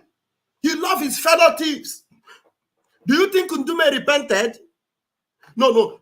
If any one of you think that it is because Ndume repented that made him to say what he said, then you are completely deceived. Ndume did not say it because he repented. Ndume is saying it because he wants to save his own Ochi. He wants to save Nyash. The criminal politicians in Kenya, all the protests they did not change until so many souls were already on the floor. Men lost their lives. Women lost their lives. That's when you now saw them crying out and saying they want to resign. And the president coming and saying that my life is in your hand. At least those ones, they cried and they resigned. You know, police chief resigned and all that. But in the zoo, there is ordinary fire on the mountain that is supposed to ignite them and make them wake up and even to pretend like that is true. Okay, let us try and release some of the money that we have on us. Let us even help. If they said that they are looking for 70,000, let us know. Let us add some of our money that we stole. Let's make the thing 150 or 200,000 so that they will get some relief. I'm telling you, if these criminal kleptos will release half of the money they have stolen, if they release half of the money they have stolen, people in the zoo will get 200,000. Those that are working, that need their salary increase, they will get 200,000 in 10 years, and money will still be flowing. That's if they release half of the money they have stolen. But because they want to keep it more, they want to continue enjoying their loved ones. Like this one is trying to dodge that when he say loved ones, that he doesn't mean girlfriends. If they want to cancel loved ones from their curriculum and maintain their wives and live a normal, simple life, at least with some of the money they stole, some of you will be okay. You, even if you want to attack them, you may not even attack them the way you are coming out ferociously now. But they will not, they are not ready to change. They are not ready to bend. Rather, they want to be apologized to. They want somebody to come and apologize to them for calling them who they or what they really are. Chai! Oh, I don't know the color of punishment these people deserve. Honestly, I don't know the color of punishment these people deserve. We have over 500 people watching across the channels. Please, I will encourage those watching me on Twitter to please remember to subscribe to Raf Chiamaka TV. And those of you watching on Ikoso will never be forgotten. Remember, please, to follow us on that channel. And those of you already watching on Raf Chiamaka TV, 217 of you, make sure you are subscribed and make sure you hit the like button so that YouTube will send the algorithms around so that people will know that we are active on these channels. Thank you very much. I'll play it now.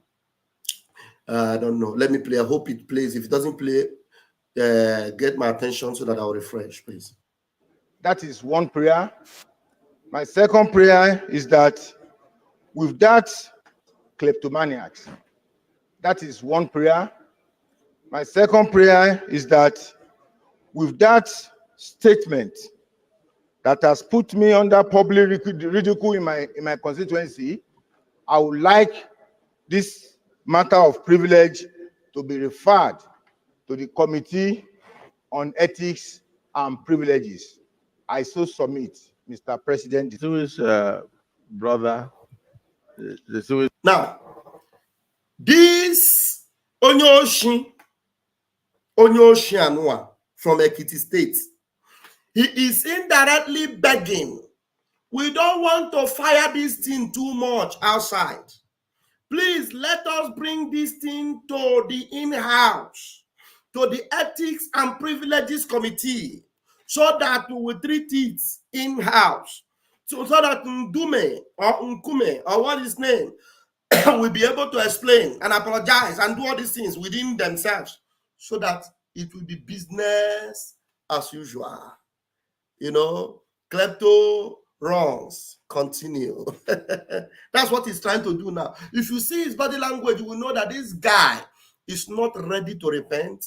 This guy is not ready to change.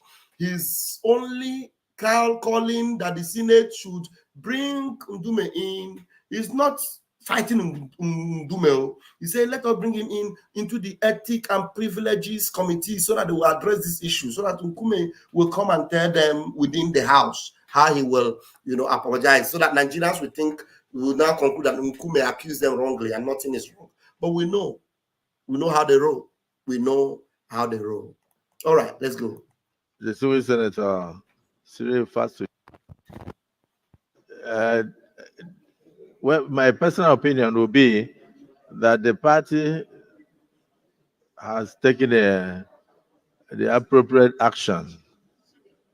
But since you are speaking from a point of privilege, that your privilege has been breached, and your only request is that you should face the Committee of Code of Conduct, Ethics, and Public Petition to possibly list the names of the kleptomaniacs in the government, which you believe you are not among. Distinguished colleagues, is it the view of the Senate that the action of the APC has taken care of these vituperations? Those in support of what I've said, say aye. Those against, say nay. Okay. Distinguished colleagues, is it the view of the Senate that this matter be further referred to the Committee on Ethics and Privileges to allow? You don't need to put the question. You don't need to put the question. You don't need to put the question. You don't need to put the question. Okay. distinguished colleagues, Senator Fasui is of the opinion. You know, I have a question though. Why is Akpabio talking like somebody that has muzzle poo? Christian is here. Why is Akpabio speaking as if he has muzzle poo in his mouth? He's talking like somebody that has muzzle poo. Somebody that suddenly has on this attack. Criminal.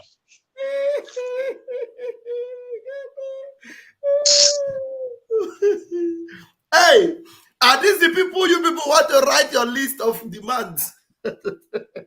Your demand of protest. You want to write it and go and give to these people to change it for you and to give you a new Nigeria and to answer you and to solve the problem. These people, are these the people are writing to release Masin Namdekano and this bunch of fools, these criminals? Oh. In their constituencies, that is pure publicly whip them. We will ask Ndube, you are chief whip. What kind of whip do you recommend? Maybe Ndube will recommend whip. Ndube, if you recommend whip for us, we'll whip you too, but maybe one want to whip you, will reduce your own whip because you're a criminal that agreed that you're a criminal and told them that we are all criminals. And yeah, they want to. So you will catch these people, all of them, one by one, whip them like small baby. Chineke me, who do I have in my channel today? Oh, Gene. Hey, Osugo.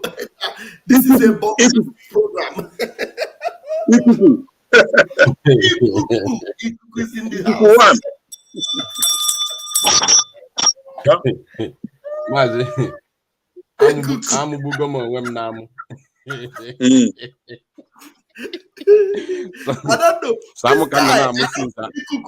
I don't know.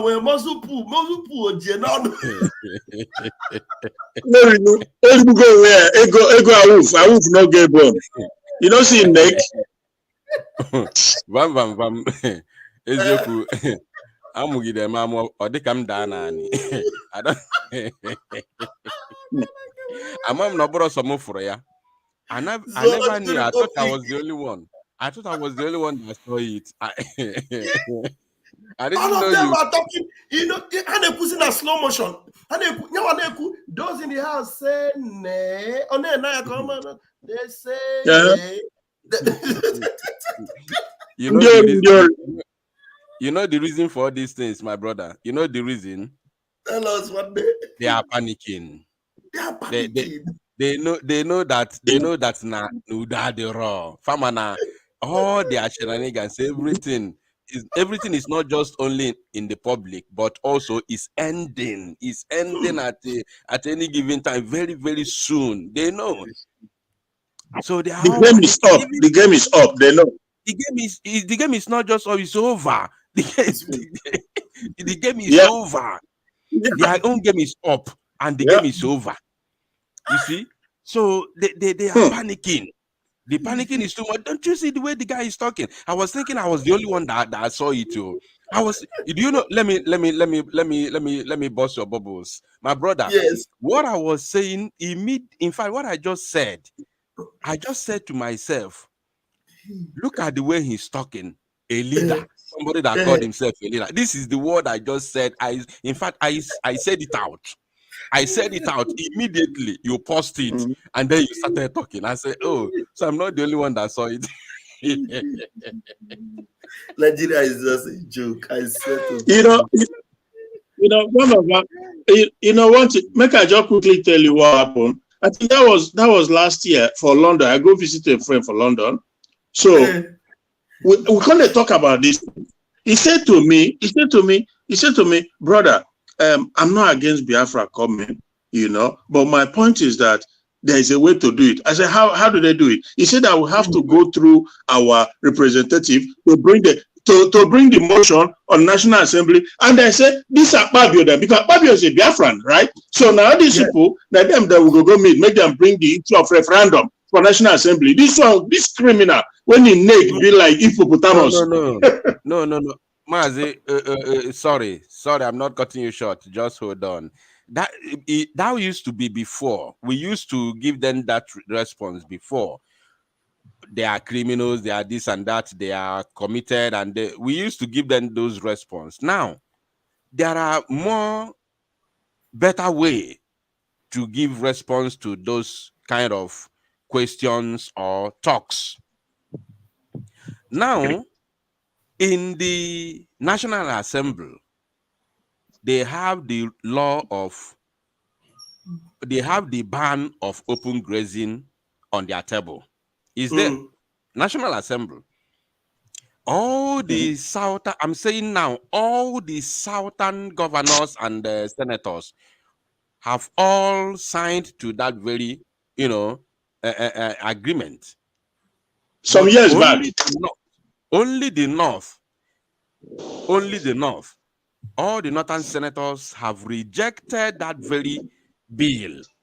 And my brother, today, that bill has not have the they have just forgotten the light of day. You don't see the light of day. You see, you didn't see. Thank you. That bill never seen the light of the day.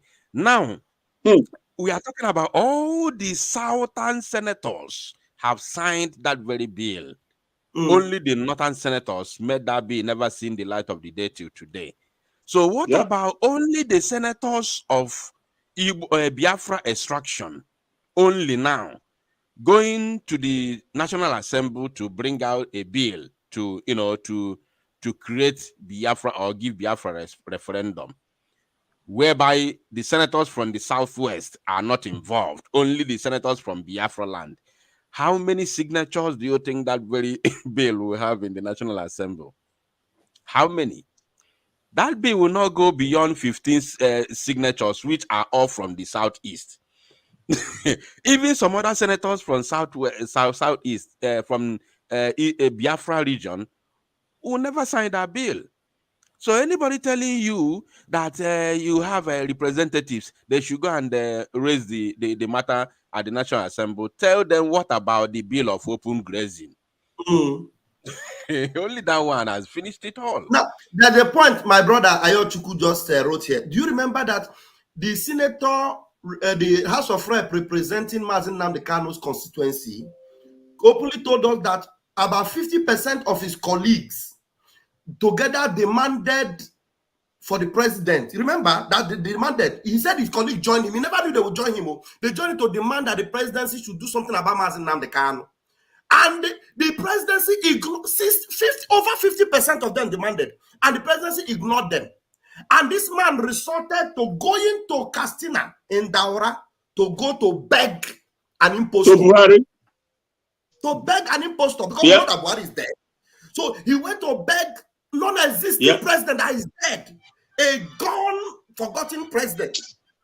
But his own colleagues in the House of Rep demanded the presidency and they ignored them. That's the country we're talking about. You know what happened today?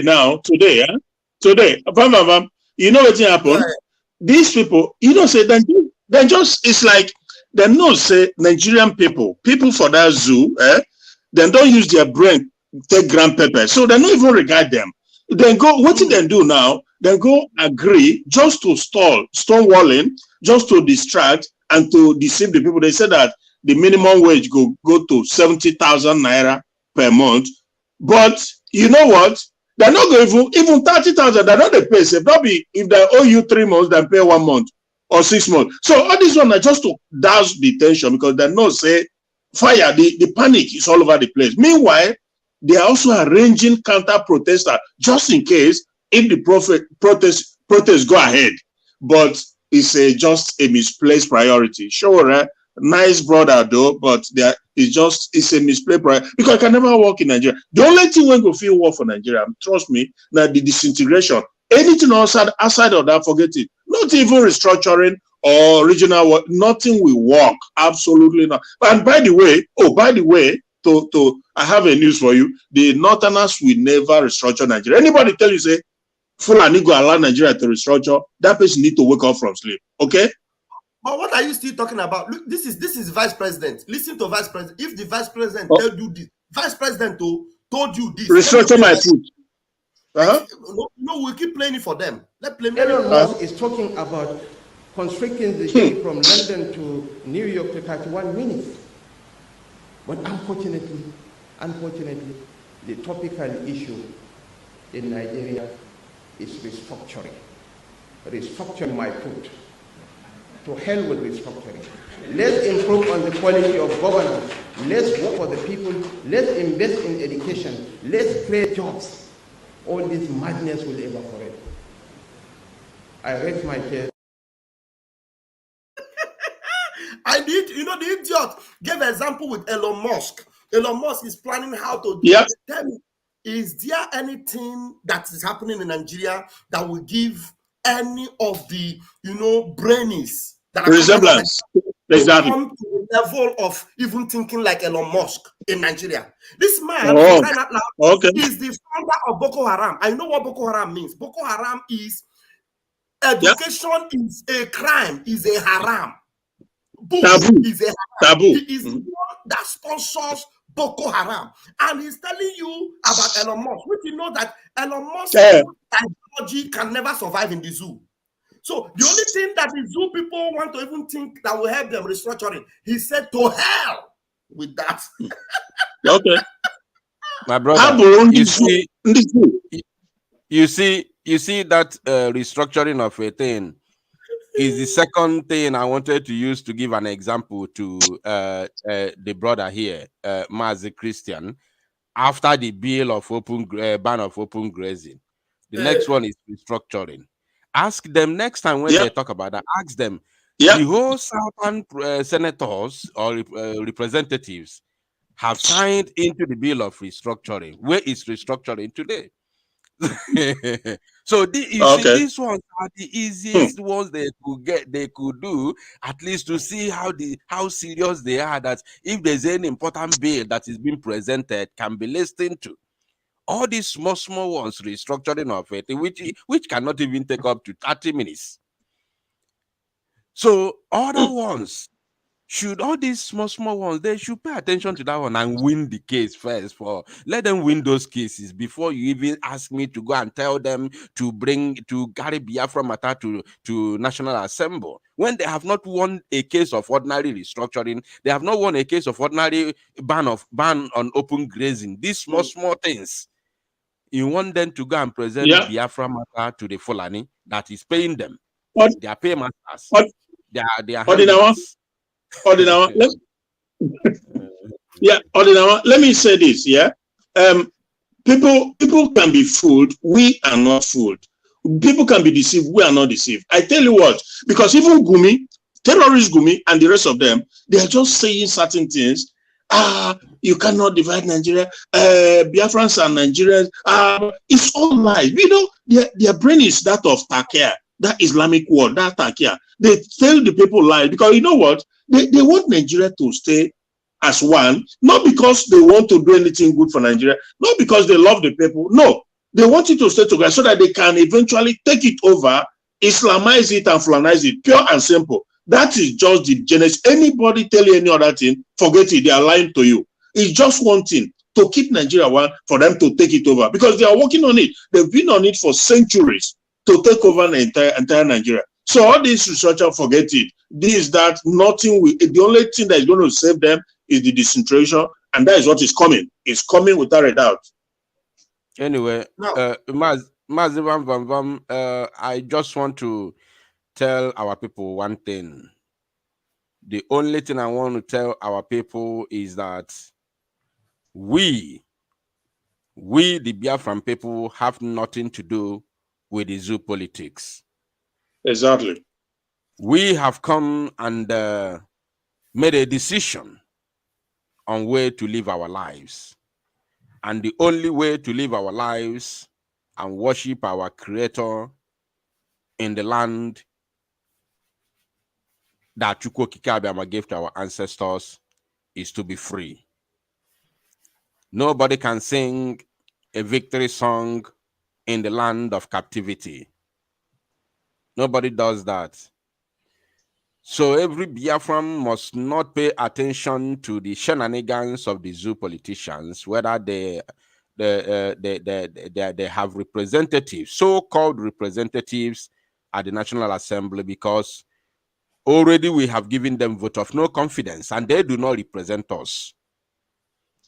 We have no representatives as long as the zoo politics is concerned. The only representatives Biafran people have as it stands today is the Biafra Republic government in exile. And we must support the government to make sure that the government delivers our expectations, our collective expectations, which is the freedom of Biafra. That is where all of us, that is our objective and agenda. Outside that, any other thing happening in the zoo, it is not our business, and they will feel it. So I want to use this medium to send message to the zoo youths who are preparing for protest. I am not stopping them from going going out there for to protest. They should go out and protest. In fact, they should even burn down the zoo. No problem. They should go. Sorry. They should march to Asorok. They should march to Asorok and demand good governance for them, or burn down the Asorok if they want. But they must leave Biafrans out of it. We are not going for any protest. That is the stand of the Biafra people. Anything called nationwide protest is not our business. Our focus is Biafra, and that is final. Any other thing that has to do with the protest of the Zoological Republic, we are not involved. But I am not discouraging those Nigerian youths that want to go there and protest. Odemma, Odelefamma, Obunodofamma, Odelefamma. We are Biafrans, and that is where we stand. Van, thank you so much for bringing me in. Thank you. Just hold on, Odinanwa. Don't go anywhere. I want us to look into this Confucianists, and there are a lot of video in my head to play. I don't even know where to start from, but I want to play this one so that when I go follow me, listen to them. It's an old video, but area father shared it again, and he made comments about this video. It's a young girl. Let me bring that video. I just shared it. I thought I shared it before, but I didn't see it again, so I have to reshare it now so that I'm able to bring it out from Twitter. Let me go. Let me share the screen. I have to stop the former screen and share a new one. Let's go. Area father, which is Charlie Boy, the one we call Charlie Boy, shared it, and there it is. I want to bring the way he titled it before I play the video. This year, so many of us, those of us that were following the P2B saga during the time they were attacking our prime minister, will remember the kind of names this grandpa was calling Gosiriozo. A leader for Biafran people. Look at it. He said this young lady aptly describes Nigeria. The footprints of colonialism are ever so glaring, no matter how much we try to deceive ourselves. So he's now agreeing that they have been deceiving themselves. No matter how we try to deceive ourselves, the facts still remains that our differences far outweighs our convergent points. Our differences far outweigh our convergent points. Is this not what our prime minister calls dangerous diversity? Is it not what PM have done so many programs called these dangerous diversities that they said it is what unites us? It is actually what divides us. But these idiots, this bunch of fools, took to social media everywhere, calling PM different names, saying that they should kidnap him, arrest him, and bring him here. He's an idiot. He's against Peter Obi. He's another. Today, a young girl makes a video Let me play it so that you hear what this young girl said here that is actually already intoxicating this guy. And I will say, what is different from what Mazen Namdekano have preached for so many years? What for the past 4 years our PM have paid so much attention on, analyzing every day. YouTube shut him down, Facebook shut him down, Nigeria government promised to make him richer than Dangote, and at the same time sending kidnappers after him, and he's cutting them off every time, dealing with them every day. You have a voice like him. All you do is to shut him down and to try to demonize him. Now, listen to what the young girl was saying that is already, intoxicating Charlie Boy, as if we have not said even more than that. Let me widen it. If it is not talking, you guys will help me so that I will refresh it. I'll play. Tell me if it is not talking. Even in Nigeria, I still see it. It's talking. We can hear it. Yeah. Footprints of colonialism are all over that country. Nigeria should have never been a country. The difference in ideology from the northern side to the southern is just like insane, And then when the eastern side tried to corner off and form Biafra, it was like the ex-colonists were like, no, we don't want that. So they instead empower Nigeria to crush that country. And they're like, no, we want you guys to stay like this so we can continue to pillage and take all of your resources. It's like the footprints of colonialism are still all over Nigeria. It's in the shape of the country. It's in the map. And it's like, okay, now we're here. How do we fix this? Even in Nigeria, I still see it. It's there. The footprints of colonialism are all over that country. Nigeria should have never been a country. The difference in ideology from the northern side to the southern is just like insane, And then when the eastern side tried to corner off and form Biafra, it was like the ex-colonists were like, no, we don't want that. So they instead empower Nigeria to crush that country. And they're like, no, we want you guys to stay like this so we can continue to pillage and take all of your resources. It's like the footprints of colonialism are still all over Nigeria. It's in the shape of the country. It's in the map. And it's like, okay, now we're here. How do we fix this? Okay, now let's talk about this. Odinangwa, I will give you the microphone first. My brother, you see, haven't you seen a video? There's a video trending where a pastor, somebody that looks like a pastor, said he was on pulpit. That's what made it very, very bad. That's what made it a calamity or calamitous act. The guy, as a pastor, if I may say, he looks like a pastor. He said that he is not a slave, that God forbid him as a Yoruba man to vote for an Igbo man to become the president of the zoo. Let me see if I can share that very video with you. Please get it. While you are looking for it, do you know why Adinawa is looking for that video? Do you know that in this their ongoing about to be already failed protests, because with the way they are going is already a failed one, because we're not telling them not to do it, they should do it. If they succeed, fine and good. But why I see it failed, I already said it, as far as they are attaching saving Nigeria to it, is already failed. But sure, who knows the problem that they have? But first to follow the solution, is still following Nigeria. Put number 5 of his demand as free Mazen Namdekano unconditionally. Do you know that all the idiots that are supporting Showore, they see that number 5 as their major problem? Something that if they have sense, they should even know that that number 5 is the beginning of their, salvation. If all of them shall come together and see that injustice to one is injustice to all, especially injustice to one who have their interest at heart, injustice to one who cares about their well-being, and they see it as, the injustice of Mazen Namdekano is justified, the kidnap of Mazen Namdekano is okay, deal with him, forget him, we don't care whether he cares about us, whether he's a good man, we don't care, let's just bury him and forget him. But they don't know that the more they have that mentality, the more they sink into abyss. I don't know if anytime Odinawa gets that his video, he will play it. Go on, Fava.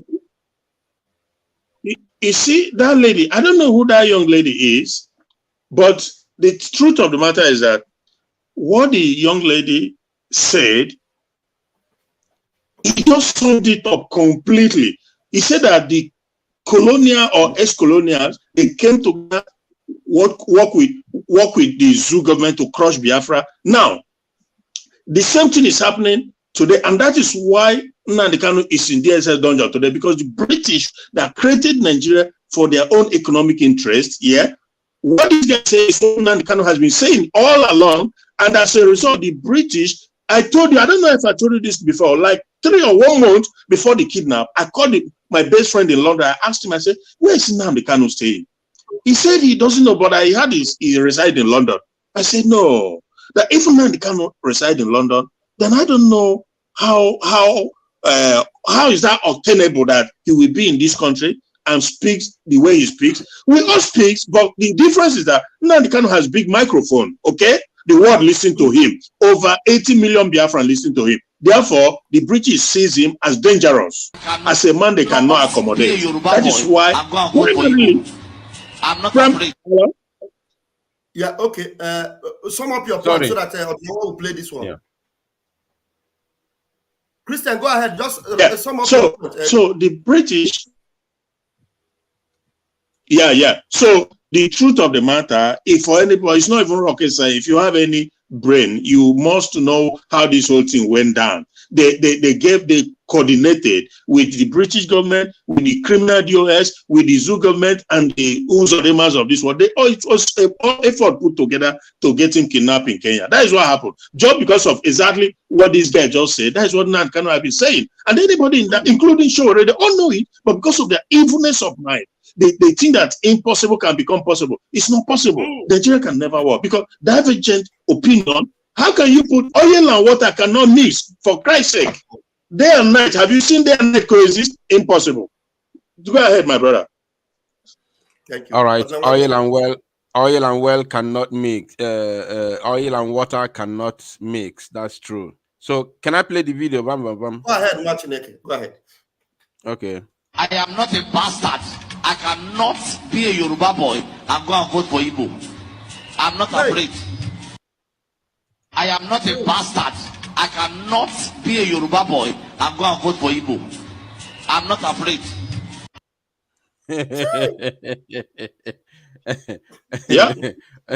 One Zugeria. One almighty zoo. That's the diversity. Now, go ahead and make your point. That is dangerous. That is the dangerous diversity we are talking about. The PM said it long ago. He called it dangerous diversity, and it can never work. Even Mazi Nnamdi Kanu, who is our leader, said that this wishy-washy multiculturalism has never bring development or develop any developed world.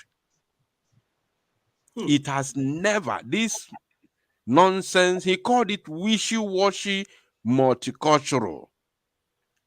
That is what Mazi Nnamdi Kanu called it. That it has never, there is no any developed country that operates under the multiculturalism. It doesn't happen. So now, Mazi Nnamdi Kanu has been saying it. Even people like the so-called Charlie Boy, area father, or whatever they call him, was even against Mazi Nnamdi Kanu. Yes. I wonder. He posted that video. I wonder. You played the video from his account, isn't it, my brother? I played it from his account. I refused to download it. I had to share his own. I share his own. You see? But he has been against Mazi Nnamdi Kanu. Charlie Boy, no Obasanjo's son, Obasanjo Pikin, evil, pure evil. You see, Obasanjo is agent of the British government. We know that.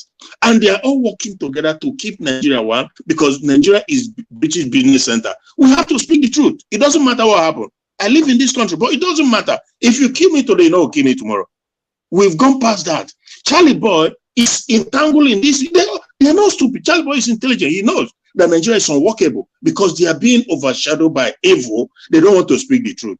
Nnamdi Kanu shout from the top of the roof about this dangerous diversity and our PM, and even this young woman, they all know it, but they don't want to do the right thing. Sorry, my brother Odinawa. Anyway, Vam, thank you for having me, my brother. Thank you. I think I gotta go now. Thank you so much, my brother. Much. Thank you, Mazi. All right. Thank you Bye. so much for joining us and spending your time. I'm even going live. I'm gonna be, once you conclude, I will go live also because I still have something to say. All right. If we finish, I will join you. I will pump in there to like. Yeah. Thank you. Bye. So let's quickly do this and maybe sum it up in half an hour. We have a lot of people coming in. Choose Ede, I'm going to give you the mic.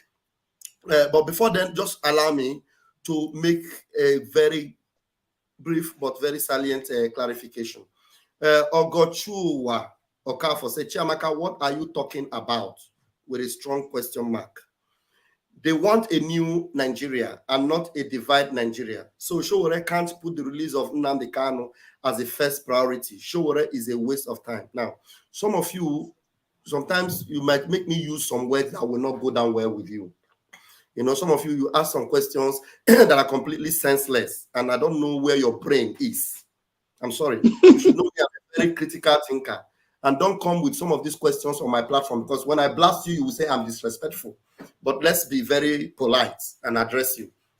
Now, they are talking about Nigeria, and they're talking about divide. They are talking about one Nigeria, new Nigeria. That's their Nigeria. It is not a Nnamdi Kanu Nigeria.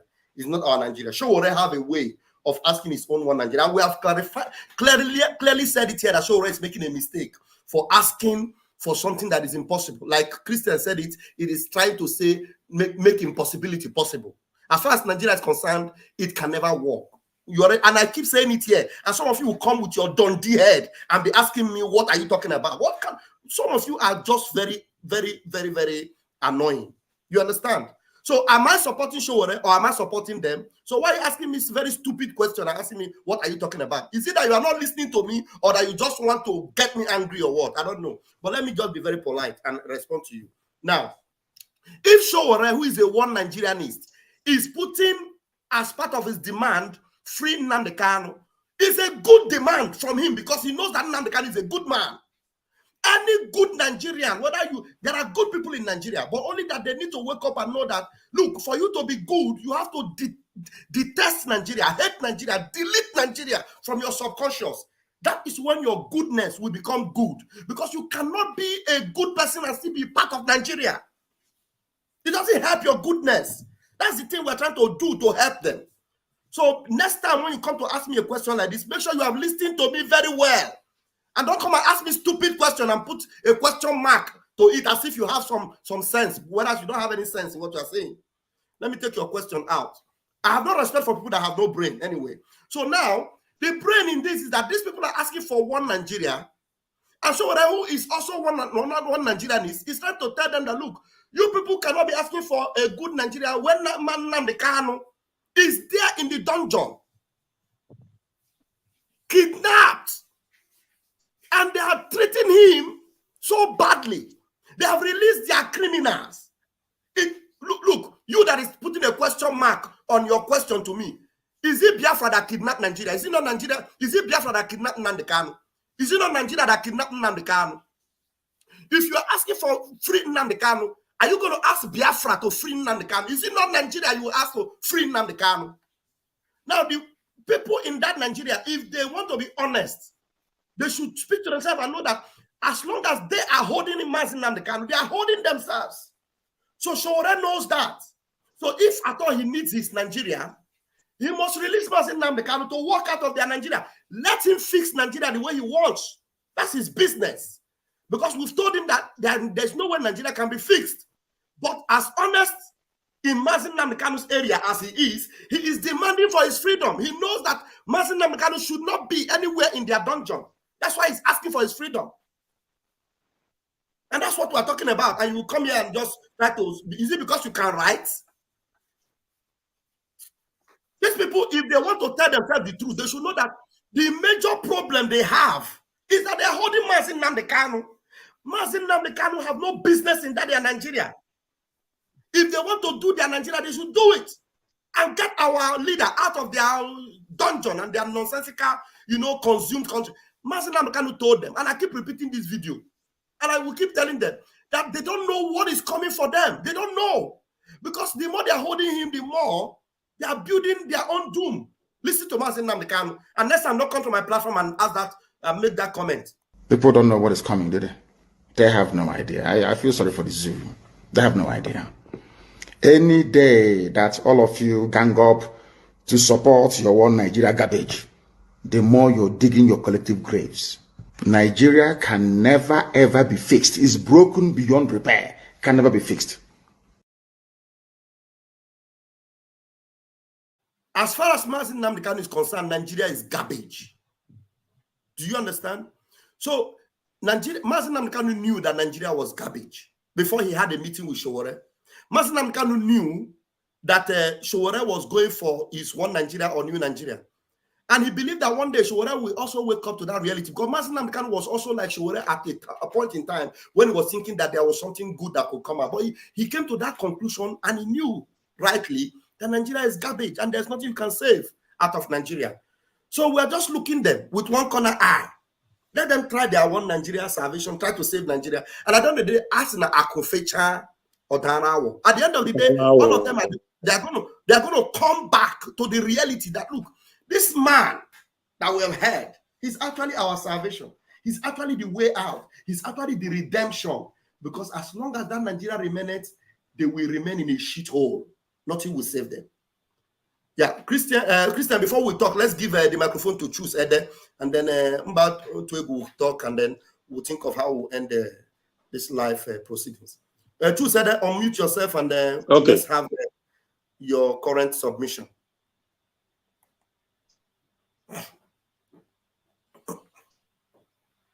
Choose Ede is not here. Okay, I'm going to put you in the backstage so that...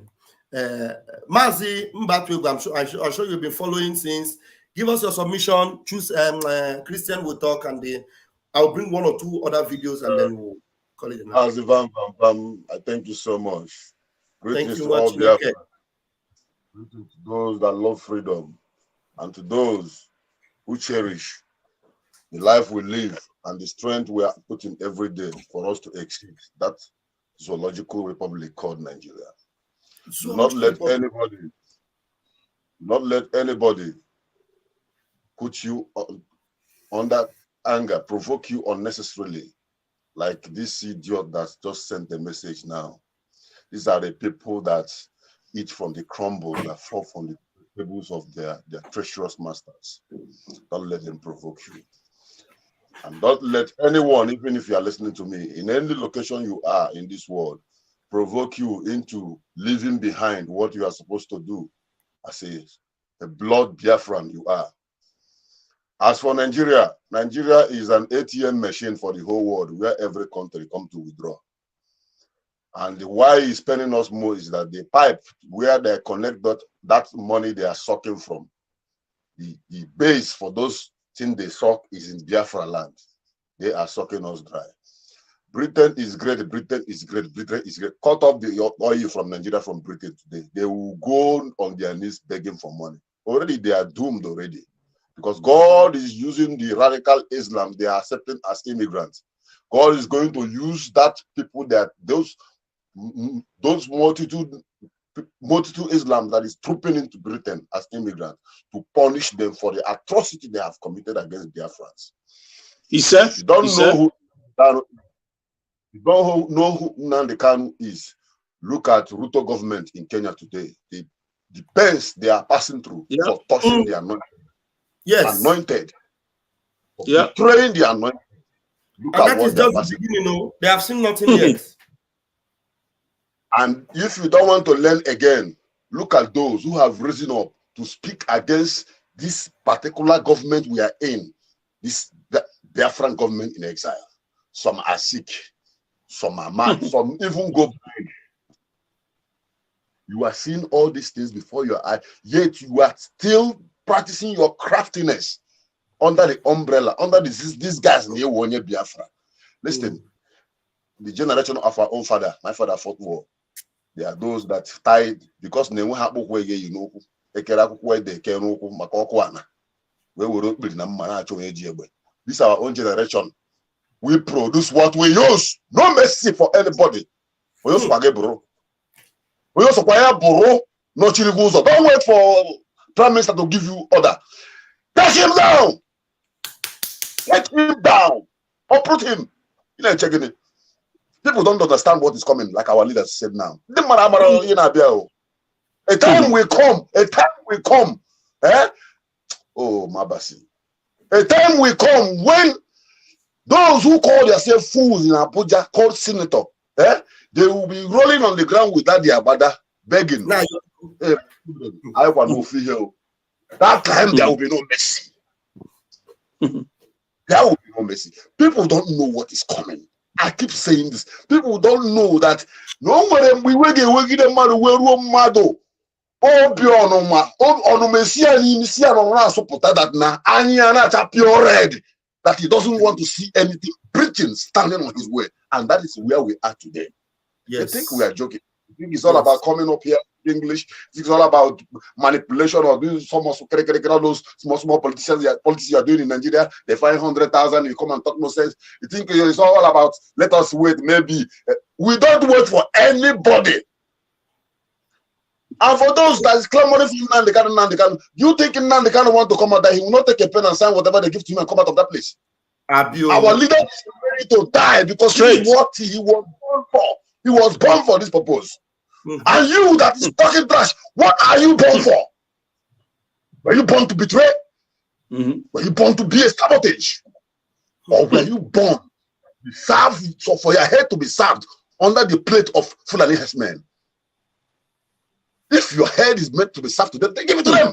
We are not going to sing the songs of the children of God in a strange land. Never.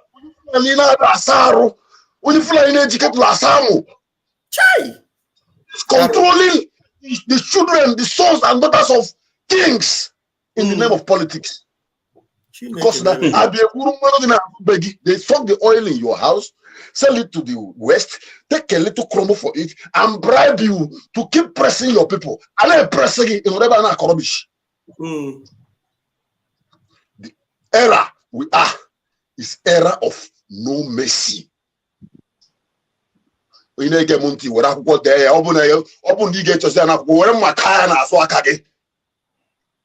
when the time comes, if you are the tree that will stand, you are going down. Sort of. Let me hear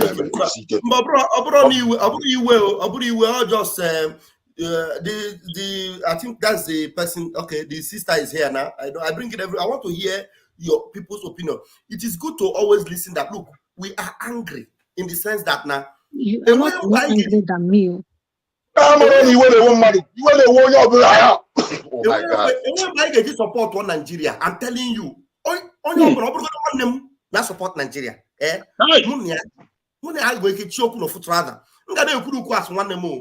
But not support Nigeria for. So only beat my imagination on American or they cannot support or not support Nigeria. I never support or not support Nigeria. Look, on the Nigeria demands in Namdekan. Family did happen in Namdekan. Farmer can say, call. Say, release him as Namdekan. How release him as Namdekan? Because when we have Nigeria with Mas Namdekan. Not to Basara, how are Jimnas Namdekan? When they were asking him question, I'll conclude on this issue of protest. Afugome here and severally, we have people gathered and a protest. Suicide bombers come in their midst and explode. And they have made the experiment last month, a bit early this month. They did the experiment, I think in Bono, to see how it works, and it worked. If you die that place, you died for nothing. Exactly. You died Sarah. Exactly. Yourself. Let us watch these people destroy themselves. Yeah, what What you need to do is stay by the side. Even that particular period they are busy doing those things, is enough time for us to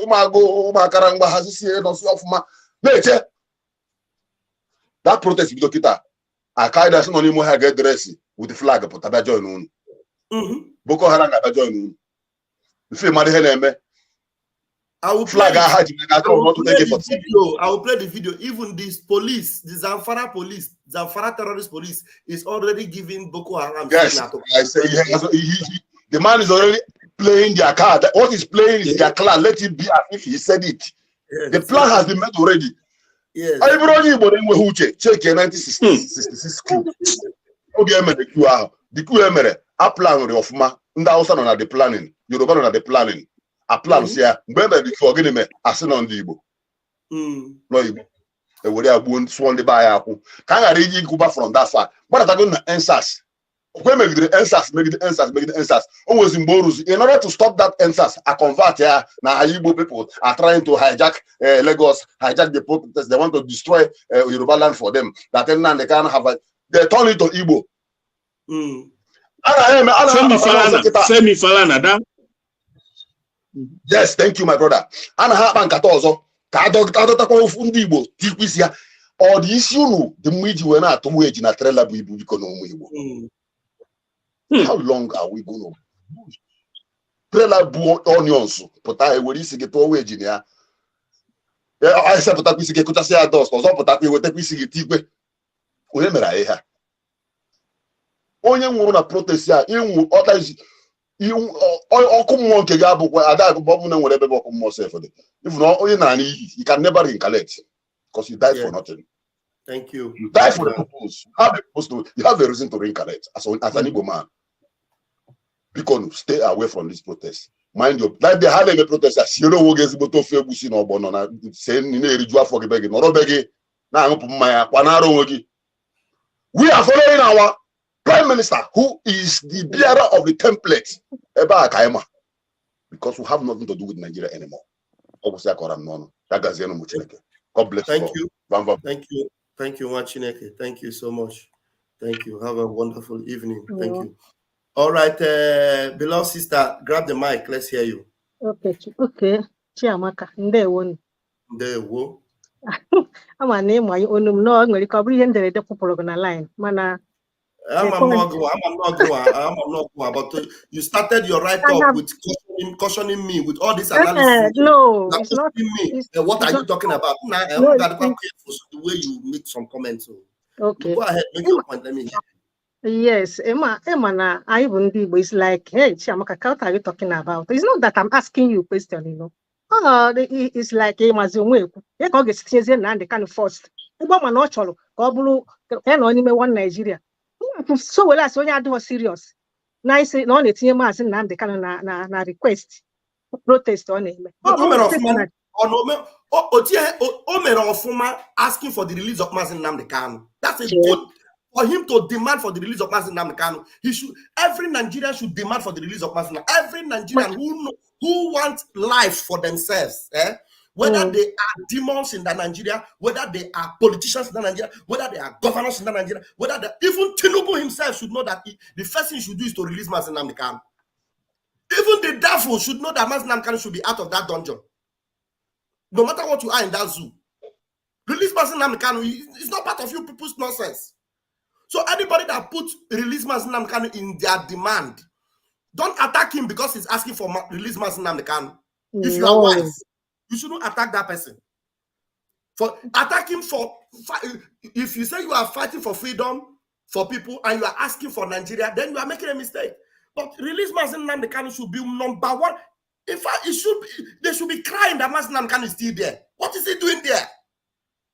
Can anybody tell me what Mazi Nnamdi Kanu is still doing there? When Igboho is free. When even himself, he knows he's free. So that's why he's asking for release Mazi Nnamdi Kanu. In fact, it should have been number one demand, but he made it number 5. But that is what I'm saying. Somebody should be asking, why is it even number 5 on their demand? Why shouldn't it be number 1? That is exactly what I'm saying. See, he would have put Mazi Nnamdi Kanu number 1. That is where I'm going. But maybe with the way I wrote it, have I ever signed that somebody who went to Nigeria? Me? I know. No, that is the point I'm making. I didn't say you're asking for Nigeria. I thought maybe you are angry that I am even talking about them. Oh, yes. Mban obo ya Chiamaka o. Ihe ekwu bụ na so were no we ama. Now the problem in Nigeria because na Nnamdi Kanu gwaburu ha na Nigeria can never be one. And they still insisting that he must make Nigeria one by win protest. Just now the Nigeria, I mean, we come with a gun on the road. The one is already giving warning that those who are marching on the road, that they are terrorists. They want to destabilize Nigeria in a country that nobody can protest freely. And so when he's coming out to come and do protest, why is he supposed to be among those who are demanding for dividing Nigeria? That's the point I'm making. He's just wasting time. He's wasting time. You understand? Yeah. That is where I'm going. I have never sound like you, somebody who wants Nigeria. No. Maybe the way I wrote it. So sorry about that. Okay. No. You are on point. You are on point. It's just that we address these things and we just make it clear. Look. Yeah. If there's anything we need to do, when we see, even if it is the worst person we hate in this life, and the person comes to the point of realizing that, look, even Wole Soyinka was asking them, what is Mazi Nnamdi Kanu doing there? Do you know that Wole Soyinka is one of the people that Mazi Nnamdi Kanu even made a caricature of and told them that, look, this man didn't say anything until they started cutting his cabbages in his garden. That's when he started talking. You know, that is true. That's true. That's true. But still, go ahead. Yeah, but still, Wole Soyinka. Yeah, but still, Wole Soyinka, he stood on the truth, and the truth is that Nnamdi Kanu has no business sitting in that place. Even though Nnamdi Kanu says certain things about him, which also is true, but Wole Soyinka being human enough to speak the truth, because Peter Obi, all disobedient, Wole Soyinka can see through that Peter Obi is just an agent of the British government. This is pure bunk. They are just deceiving people. Peter Obi is a joker, just like Sowore. I can read his mind, and but let me just say this. You see, Nigeria, I feel sorry. People don't know what Nigeria is. They don't know what Nigeria portends. People don't know what Nigeria means. If God opens your eyes to know what Nigeria is, you will go naked and say, God destroy it. Let us have a life. Let humanity exist. If God opens your eyes to see the intent of the creation and the darkness that covers, oh my God, Nigeria is, when you hear the word irredeemable, perpetual retrogression. No way. So, but let me say this again. You see, Nnamdi Kanu, that is another thing. Most people don't know who Nnamdi Kanu is. Most people don't know. There's this 419 criminal occultist Yoruba guy who says he's a prophet. I think they call him Ayodele. He said something not too long ago, recently, and I look at this guy and I was like, if Nnamdi Kanu in that Yesen dungeon call upon the army of heavens on you, if Nnamdi Kanu calls upon heaven on this 419 ritualist guy, Yoruba guy that call himself Prophet Ayodele, if Nnamdi Kanu call on heaven on him specifically, he will be disgraced. He will become a disgraced human being and possibly lose his life. People don't know what's coming. Make it very brief. You will say a lot of things, but there are some things I want to address. Manzi Christian.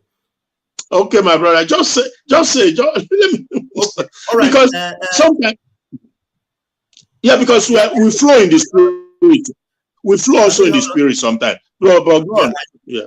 I know. 1 minute, just 1 minute. Don't forget your line of thought. Sister Okafor, just 1 minute.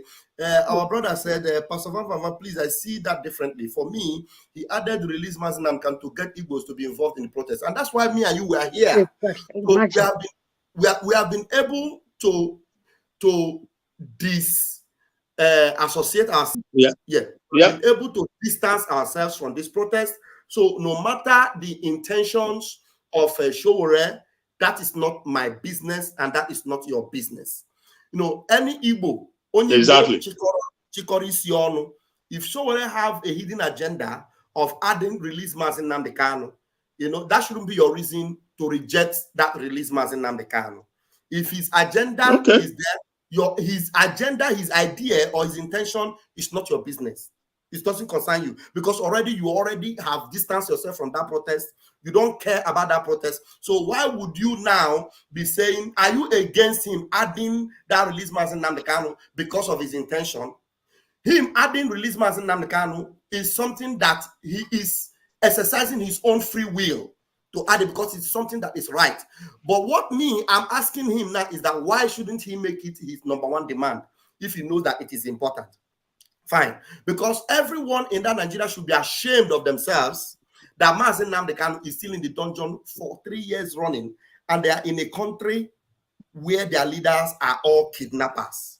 Your leaders, all of them. A country that your leadership is kidnapped. In fact, you should be ashamed of yourself that you are still calling Nigeria your country, whereby someone who is legitimately asking for his rights is being kidnapped, and it is an issue for you. You know that you are even in support of that. Some of them are even saying, "Hey, they should go and kidnap her. They should go and get Simon Ekpa the way they got Nnamdi Kanu." You're not even ashamed that Nnamdi Kanu was kidnapped. It is evidently proven that he was kidnapped, and you're not even ashamed of that. So, my brother Benedict, don't bother yourself about his intention. His motive is to get Igbo. Any Igbo person that is involved in the protest, you are on your own. We have already said it. You are on your already. So that shouldn't be your intention of trying to throw tantrums on him because of his intention. Let him for whatever intention, and then you should disappoint him by not joining the protest and allowing them to do their protest, and then they should make sure they release Mazi Nnamdi. Whichever way they know they kidnapped him, they should just release him immediately without further ado. Thank you very much. I want to give more opportunity to our sister to also make her submission again. Ogochukwu, please go ahead, make more of your submission. Okay. From the time Igboho and the group was doing Oduduwa now, I have been behind the show with him myself. That is the why I get angry with him, because I followed him even on his cell phone. I was asking this man, why are you insisting that you have to do revolution now to be a president of Nigeria, which you can never be? Why are you not following your people to demand to get freedom for your people to have a better life? I always ask the man, the way Lagos is now, is it how it's supposed to be in a country that's supposed to? And I know even though they seize his passport, he cannot travel again, but he has traveled before. He knows how other countries are. Okay, my anger about Sowore is not that I just came in, because he and me has been in confrontation so many times. I saw Sowore support your people to divide Nigeria. That is the best thing for us, for you and your people, and he never do it. Now, my point is, he's supposed to put Mazi Nnamdi Kanu fourth priority on this thing. No verse, another thing again, we are dwelling on this Sowore issue too. I don't know why we have misplaced priorities, most of us. Because he has influence. Yeah, most of us up till now, we have misplaced priorities. Now, why am I seeing in the comment sections Pastor Van, including MNK, is just a way to lure Biafran?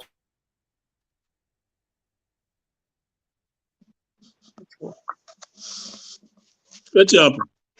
Sowore is not serious. There's no need. If they have their own reason or intention, let them follow their. We have our own priorities. Our priority is Biafra. We will never be part of that. Even if they have intention of whatever adding Mazi Nnamdi Kanu, it's not our problem. I don't know if we are getting it. It's not our problem. Whichever way they know they kidnap Mazi Nnamdi Kanu, release Mazi Nnamdi Kanu, that's full stop. We can never be a part of. If anybody have intention or whatever motive of adding, that is their own. We not resolved that we are going to focus on our Biafra and that we are going to focus on the rising sun. We have resolved already. So why should Sowore's intention be my problem?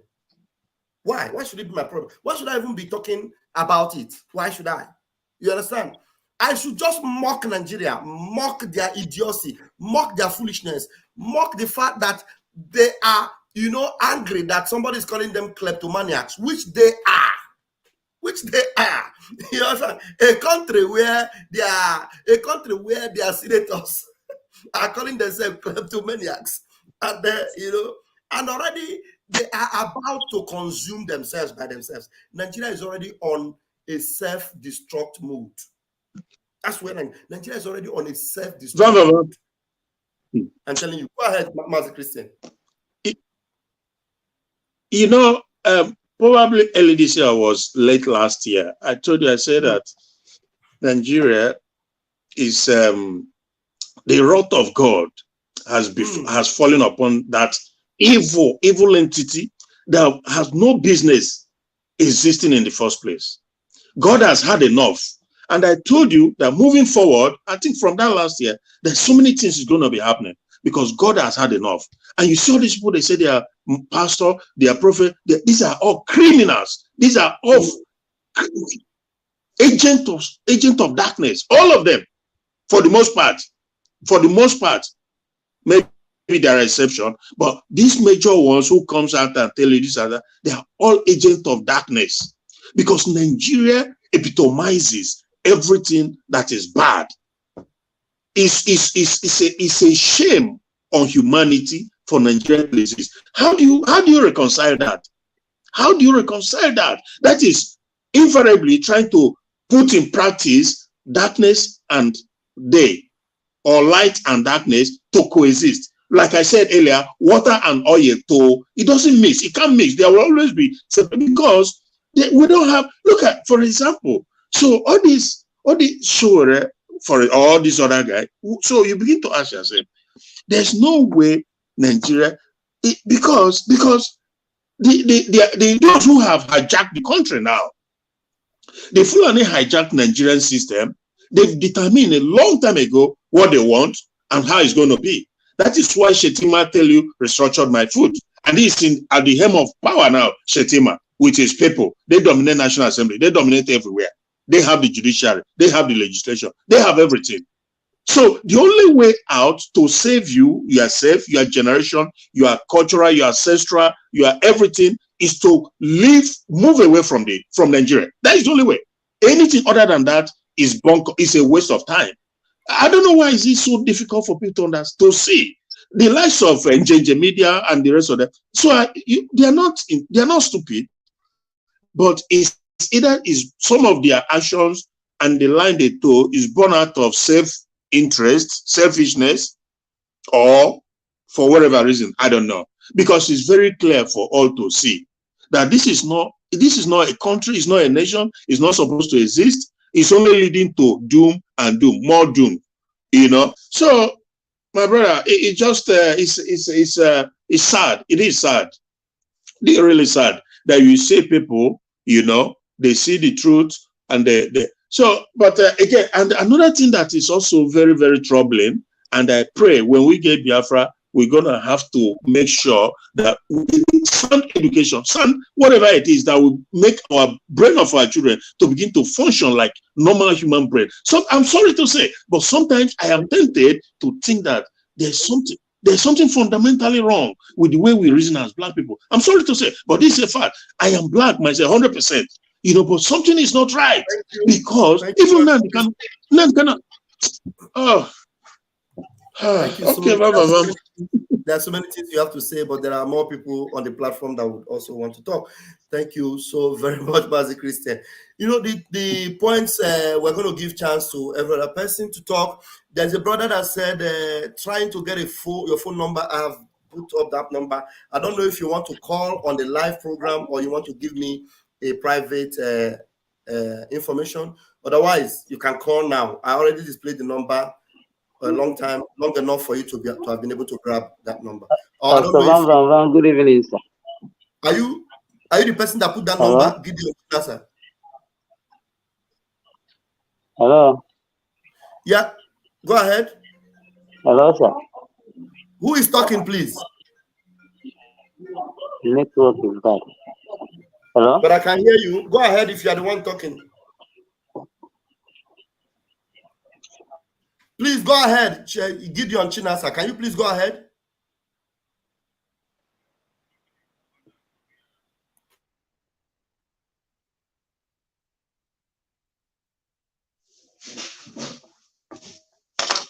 Oh, all right. I'm going to put you on the speaker now. Now just go ahead and speak.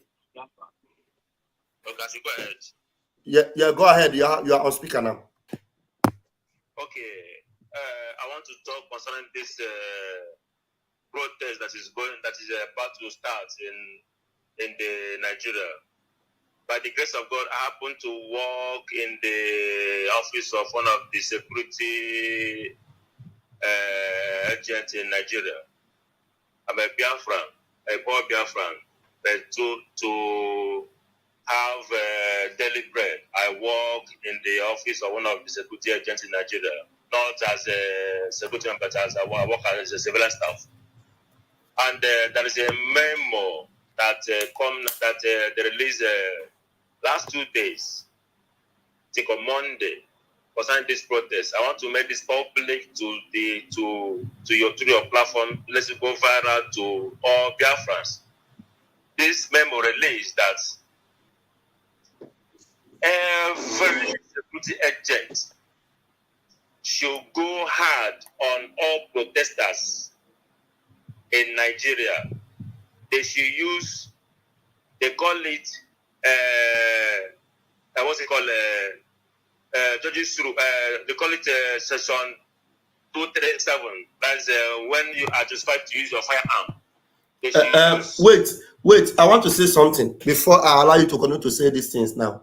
But let me be sure. Can you hear me? Can you hear me right now as I'm speaking? I can hear you, sir. Beautiful. I don't know, before you continue to deliver your message, but I want you to know that everybody is already aware, because I don't want a situation whereby my platform will be the platform you will use to discourage people from going out to protest, because I want them to do whatever they want to do.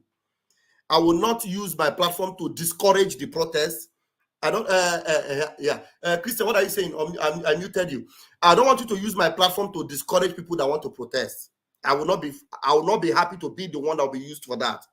So now you are working in their office and they are passing a memo that they will go hard on protesters. It's not the first time they are going hard on protesters. Going hard on protesters have always been their trademark. It has always been their way of doing things. So if the memo of going hard is what you want to expose here, I would suggest that maybe you will just end it. Except maybe you have something else you want to tell us that they have against Biafrans or they have against our people. If it is about going hard on the protesters, my brother, it is that is not a news to us. I don't know if you are hearing me. It's not a news to us. Yeah, it's not a new. Yeah, it's not going to come as a surprise to anybody that they are going to pass a memo. They will go hard. In fact, they have passed so many memos that they will go hard on Biafrans.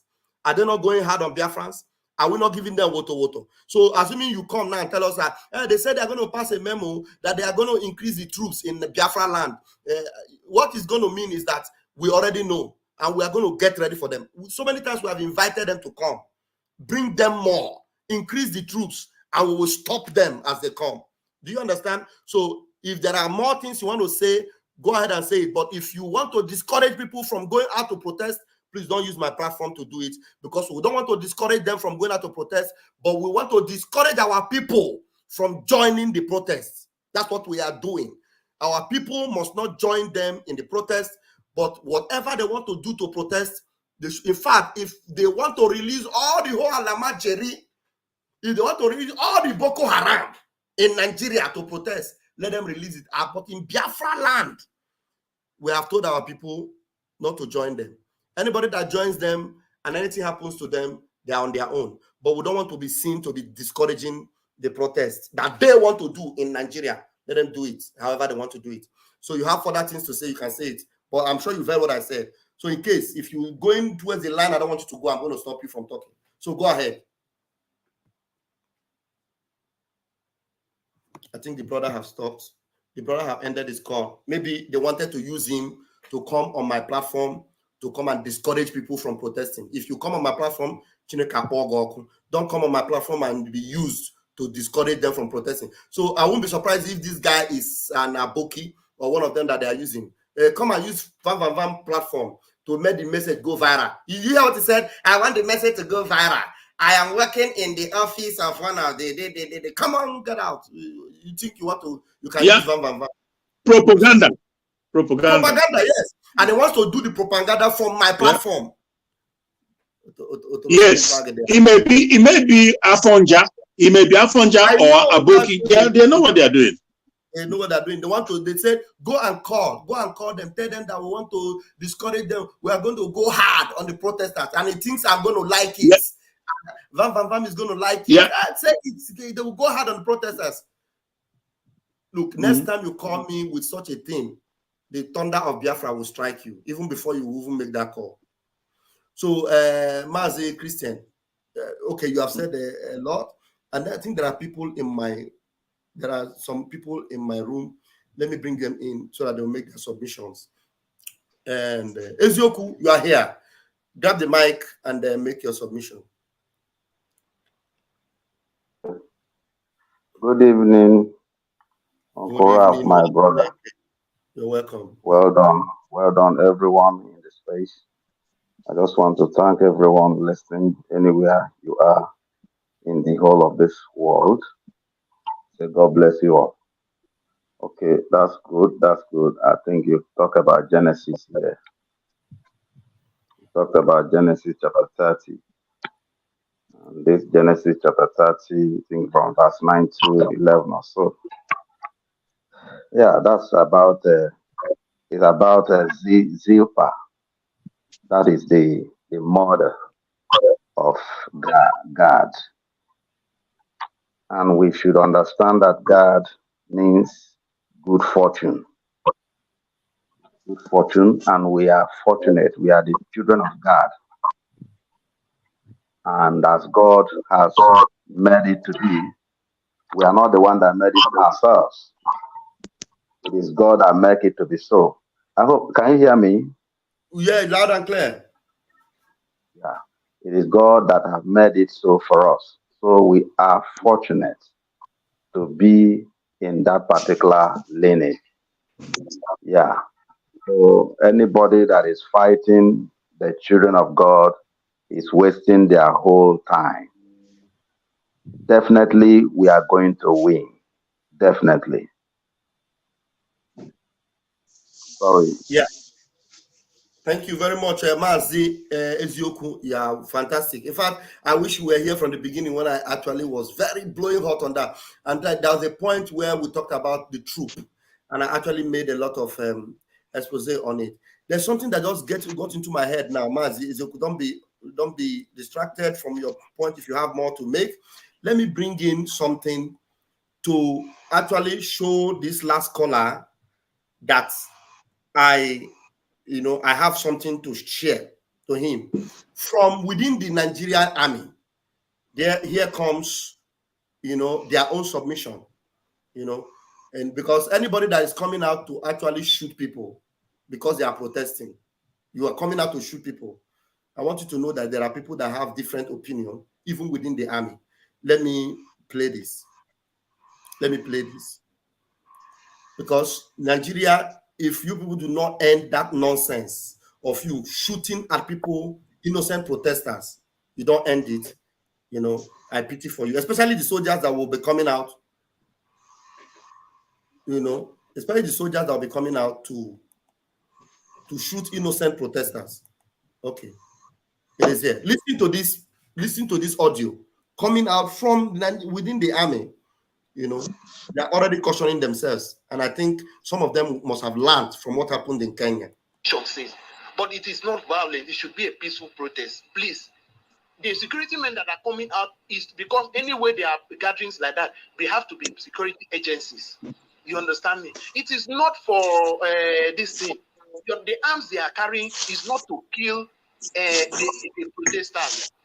You understand? Please and please, I'm begging you. I know you have the right to say yes, this, but please, I'm begging you. Even all of us, we don't tire. All of us, we are tired, man. We are tired. See, in this country now, civilians are the ones that has the mouth, if you don't know. You civilians now, you people will have the right to tell the government what you want. But we in the military, we cannot do that. We cannot do that. Do you understand me? So please, forward this message as fast as possible to any group. Let them read it. Anybody that is coming out to protest should come out peacefully to protest. Let me see that. See, you not even know the plans where we get for me. Let us see that military man that will fire anybody where know they attack, where they protest against bad government. Yeah, he go tell us whether where him from, whether in a. All right. I don't know if this was made up, but they said it came from the military, and they are agreeing that they were not going to shoot people, because I don't see the reason why within their country they are protesting for their own country, and then you are shooting them. Why are you shooting people? Why must you be? Now already in Kenya, for example, you saw the police chief. The police chief resigned. And then after the police chief resigned, one of the men that actually also resigned came out and was telling the police chief that it is not enough for him to resign. I don't know if you people heard it. Let me bring it out in case you didn't hear it. Listen to this one that was also advising the police chief. Listen to this man. 1 minute, I'll play it. Good evening, the people of Kenya. The Constitution of Kenya of 2010, Article 1, Sub-Article 1, says all sovereign power belongs to the people and shall only be exercised in accordance with the Constitution. Today, I tender my resignation as a Cabinet Secretary in the government of Kenya. I want to offer my heartfelt apology to the people of Kenya for the greed, high-handedness, selfishness, arrogance, nepotism, tribalism, and all the bad things that we have done to you in the last 2 years. When we came to power, we called ourselves shareholders and decided that most Kenyans are not part of the government, are no longer part of the state, and do not have any human rights. We went ahead and received bribes from all over the world, and especially from Dubai. We bought very expensive watches, some as expensive as 1 million Kenya shillings equivalent in dollars. We bought belts worth 50,000 shillings, and we made sure that citizens know how expensive we have become. In a country where poor families cannot pay their children's school fees, we were wallowing in luxury. I want to sincerely apologize, and I want to say today that I am ready to give out all the bribes that I've received for the last 2 years. All the properties that I have now, which can be traced back to the bribes that I received, will be surrendered to the state tomorrow, early in the morning. Should I get a chance to serve the people of Kenya again, I will stop the greed, I will stop the arrogance, but most importantly, I will be accountable to the people of Kenya. To the Police High Command, the Inspector General, who also tendered this resignation. Listen, oh. I want to urge him to take Kenyans to all the graves where the bodies are hidden. It is time for accountability. Thank you, dear Kenyans. You hear that? So I wonder why you will be shooting at people, because that's what their trade in mark is. So we won't be surprised if they do that.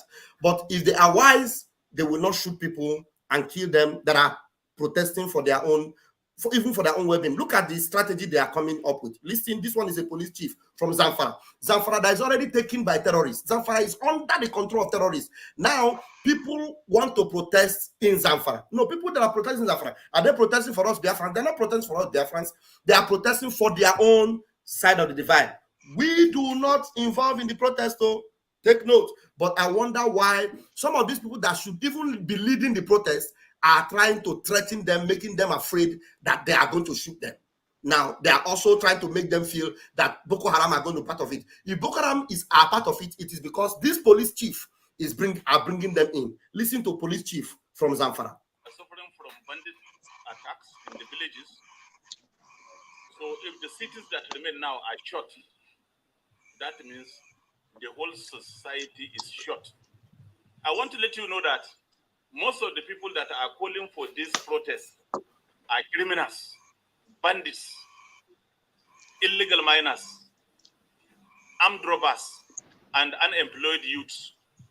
Those who organize NSAS are still part of the people that are trying to organize this protest against the federal government. So unemployed youths are already termed as criminals. Because you are an unemployed youth, you want to protest, they are now involving you and tagging you as a criminal. You are protesting for good governance. You are protesting for a change in the society. Now they are now combining you. They say because you are calling for protest, you are unemployed youth, you are a terrorist, you are a bandit, you are a criminal. Jesus. They will be joined by other forces. Militants will join. Boko Haram will join. ISIS will seize opportunity to come in. We don't have any reason whatsoever to go and start carrying placards against government. Like seriously, you don't have any reason whatsoever to carry. You see, this is a man that the police, the police people. How much is their salary? Police, it's not up to 100,000, no, maybe 50,000. Their minimum wage as police, and he's saying that you don't have any reason to protest. That's the country you want us to be a part of. Anyway, I am leaving it there to allow people to make their submissions once again, like I've already done. Sorry, Ezioku, I cut you off when you were making your submission. Maybe your submission should be in this line as you will add up to what you already said before. Please go ahead. Okay, yeah, Mazi, it is good. All these things are happening. In fact, let me just say this. You see, this so-called bongo, whatever their name is called, this bongo where we dey inside. You see, there will be no repair in this. But it doesn't matter whether they protest. It doesn't matter whether they don't protest, because you know all these things is happening because the time has come for the children of God to exit this shithole, and there is nothing anybody can do about it, no matter how they try to do whatever they like. Because for many years we have been telling these fellows they don't want to listen, and they were still believing that it's going to be well with this shithole. And now it has dawned on everyone. It is now dawned on everyone. Now it is time for protest, right? But when we were telling them, it's as if we are joking. Today it is happening. Yes, of course, I am not happy as as these fellows are dealing with them. Fine and good, but I'm not happy. But at the same time, I will also say, God, I thank him for making everywhere to scatter. Because everywhere has to scatter. Because there are these people have decided to make the life of our people miserable. And we will not go down by the special grace of God. They themselves who were shouting, one Nigeria, one this and that, they will also have the taste of the bitter part of this so-called shithole. Because for a very long time, even our leader had been announcing, I've been saying this thing before this time, and they were still thinking that is a joke. Some people call him names, just like they are calling our prime minister today. Yes. I just pray that even these so-called Ohanezes them and all their followers, all those that were following them, it's just like Udele is rotting in jail today. I am also happy to hear he is still in that place. Because people don't listen. And when people are talking, reasonable people are talking, fools are making noise and keep on making noise to think that they are going to do something that will deter us. We are resolute. We are formidable. We have decided to get out of this shithole any way we want it. We will get out of this shithole. It doesn't matter who the hell is talking, whether Obasanjo or Obasanjo, whether whoever that is talking, or whether is it brekete nonsense. All these fellows, all of them should be talking, because this is the time that we must finish this particular movement. It doesn't matter what anybody says. We are good to go, my brother. Let me just leave it here, because I think I come very late somehow. Thank you. Thank you so much. Thank you so much. All right, choose Ede. Are you able to open your mic now? Choose Ede.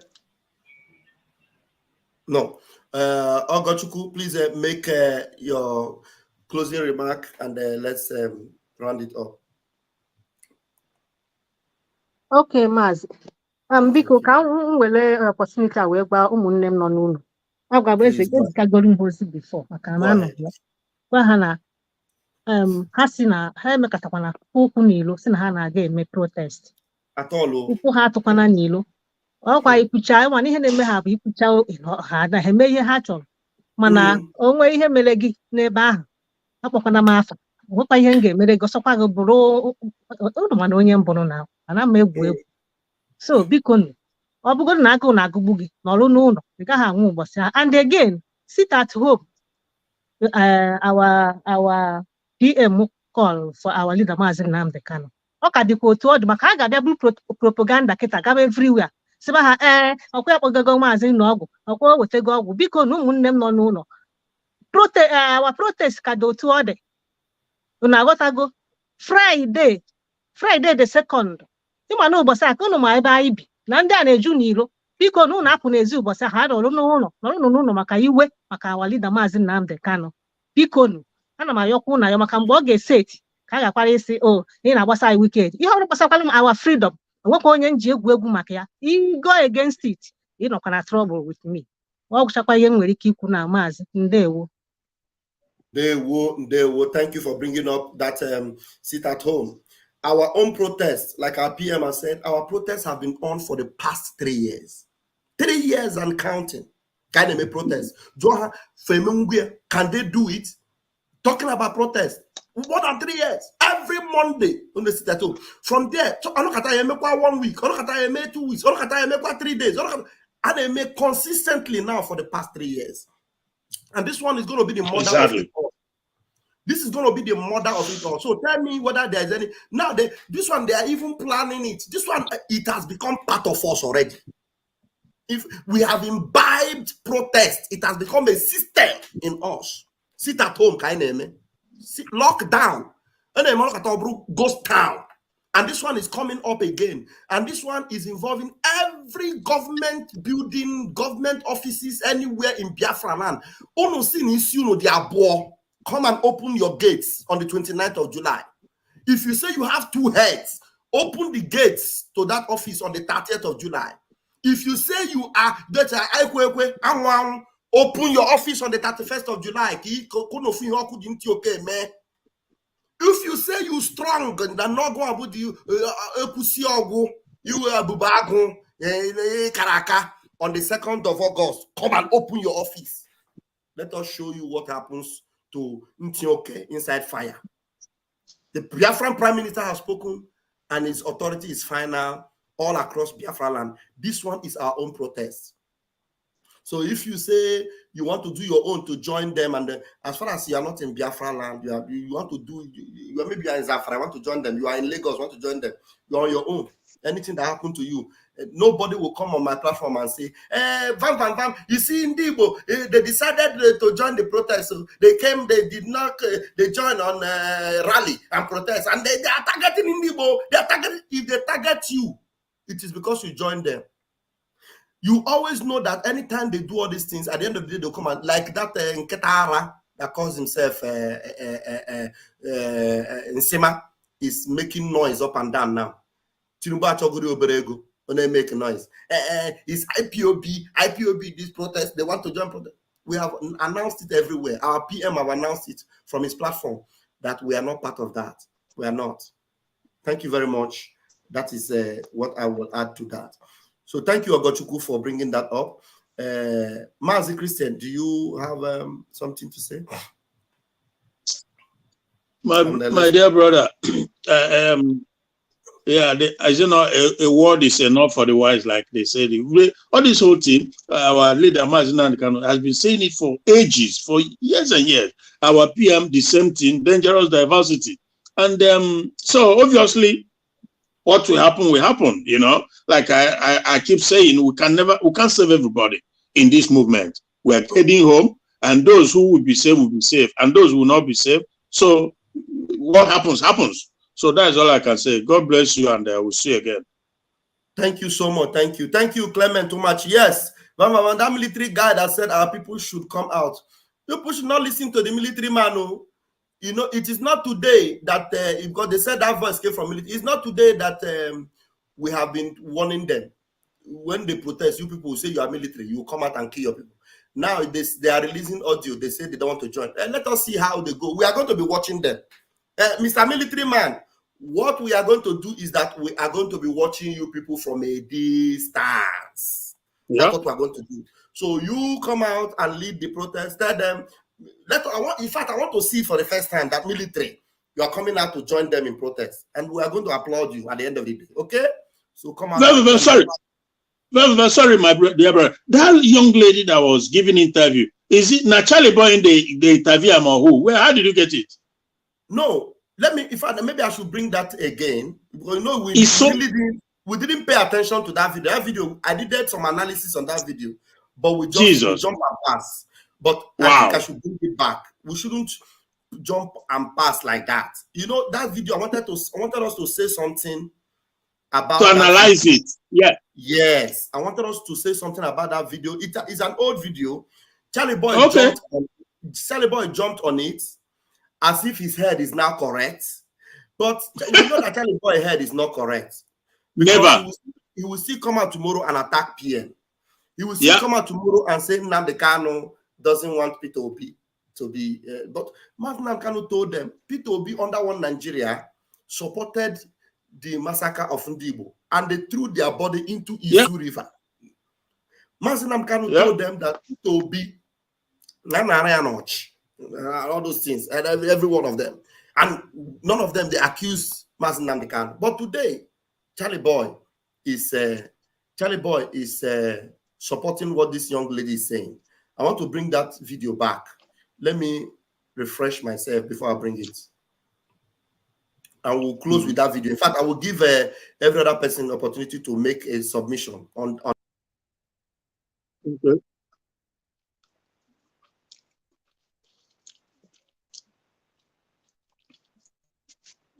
On that video, as I bring it back, 1 minute. Share. This is the video. Okay, this is the video.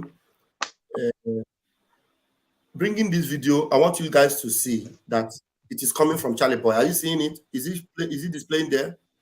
Mm-hmm. Okay, it's displaying there. Now, Charlie Boy, 70 years old man, he said, this young lady aptly describes Nigeria. The footprints of colonialism are ever so glaring. No matter how much we try to deceive ourselves, this is Charlie Boy now talking. No matter how much we try to deceive ourselves, the facts still remain that our differences far outweigh our convergent points. Our differences, which is the diversity, the diversity that we have, is what is now calling difference. Our differences far outweighs our convergent points. So now what is it? It is in this point that this lady was saying in this video. Now let me play it. Nigeria, I still see it. Even in Nigeria, I still see it. It's there. The footprints of colonialism are all over that country. Nigeria should have never been a country. The difference in ideology from the northern side to the southern is just like insane, you know? The lady said Nigeria shouldn't have been a country. Okay. Nigeria shouldn't have been a country. Did Charlie Boy hear what this lady said here? She said Nigeria shouldn't have been a country. This lady is telling you that you coming out all this time to say P2B, one Nigeria, new Nigeria, fight from the, it shouldn't have been a country. So you coming to fight and say we will have a new government, we will have a new country. It shouldn't have been a country. So it is a misplaced priority for you to be coming. It is a misplaced idea. It is foolishness for you to be coming to say, we want to have a new Nigeria. P2B will bring the changes. P2B will transform Nigeria. It is sick for you. It is not possible. Because for this guy to say it is insane, it is sick for you. You are senseless to ever think that Nigeria will work. Listen to what this lady is saying. Her body language, the way she even expressed it, will tell you that this lady already gave up on Nigeria. Already she's telling you that 200 million of you are completely zombies, senseless. You don't get sense. Listen to her again. Even in Nigeria, I still think it's there. The footprints of colonialism are all over that country. Nigeria should have never been a country. The difference in ideology from the northern side to the southern is just like insane, you know? And then when when the eastern side tried to corner off and form Biafra, it was like the ex-colonists were like, no, we don't want that. So they instead empower Nigeria to crush that country. And they're like, no, we want you guys to stay like this so we can continue to pillage and take all of your resources. It's exactly. Like colonialism are still all over Nigeria. It's in the shape of the country. It's in the map. And it's like, okay, now we're here. How do we fix this? Even in Nigeria, I still see it. It's there. The footprints of colonialism are all over that country. Nigeria should have never been a country. The difference in ideology from the northern side to the southern is just like insane, you know? The difference in ideology from the northern side to the southern side is insane. The difference in ideology. Dangerous diversity. The difference in the ideology, religion, language, what you eat, how they dress, how they reason. Insane. The lady said it is insane. It is insane. Honestly. So now, having said that, let me allow you to play one more time and then I'll open the mic 2 minutes and then we'll draw the curtain. Even in Nigeria, I still see it. It's there. The footprints of colonialism are all over that country. Nigeria should have never been a country. The difference in ideology from the northern side to the southern is just like insane, you know? And then when the eastern side tried to corner off and form Biafra, it was like the ex-colonists were like, no, we don't want that. So they instead empower Nigeria to crush that country. And they're like, no, we want you guys to stay like this so we can continue to pillage and take all of your resources. And it's like the footprints of colonialism are still all over Nigeria. It's in the shape of the country. It's in the map. And it's like, okay, now we're here. How do we fix this? So do you know that this lady also had to use Biafra as an example, as a focal point? She brought it up because as young as she is able to even remind 70 years old man. She reminded 70 years man, Charlie boy, 70 years old man, Charlie boy. You remember that funny comedy from the idiotic pig in the creek? Charlie boy. Yeah. You be Mumu man. Mumu, you be Mumu. Now you be Mumu. They tell us that person be Mumu. You are a Mumu man. Yeah, Mumu man. This small girl had to remember, Charlie boy, that even in Biafra, the ex-colonists had to use Nigeria to suppress you. And they had to continue. And they continue. And it is the same ex-colonists that empowered P2B As if Charlie Boy was not aware that P2B had to go to Downing Street to get the baptism that enabled him to come and deceive everybody that he has answer to Nigeria problem by calling it a new Nigeria. And they had to attach a Fulani man in the man they call Dati. They attached Dati to him, and he went and became like this. P2B went and became like this. Let me show you what P2B became. All in the name of promising you to save you. Look at what P2B became. P2B became this mumu here. Babiala. Sat down on the mat, hold plate in his hand, begging Ndaosa so that he will join them to finish off what they started or what they did from 1967. Charlie Boy, are you not aware that this is what they turned P2B into? It is Britain that asked P2B to come and sit down on mat like this and confuse all of you.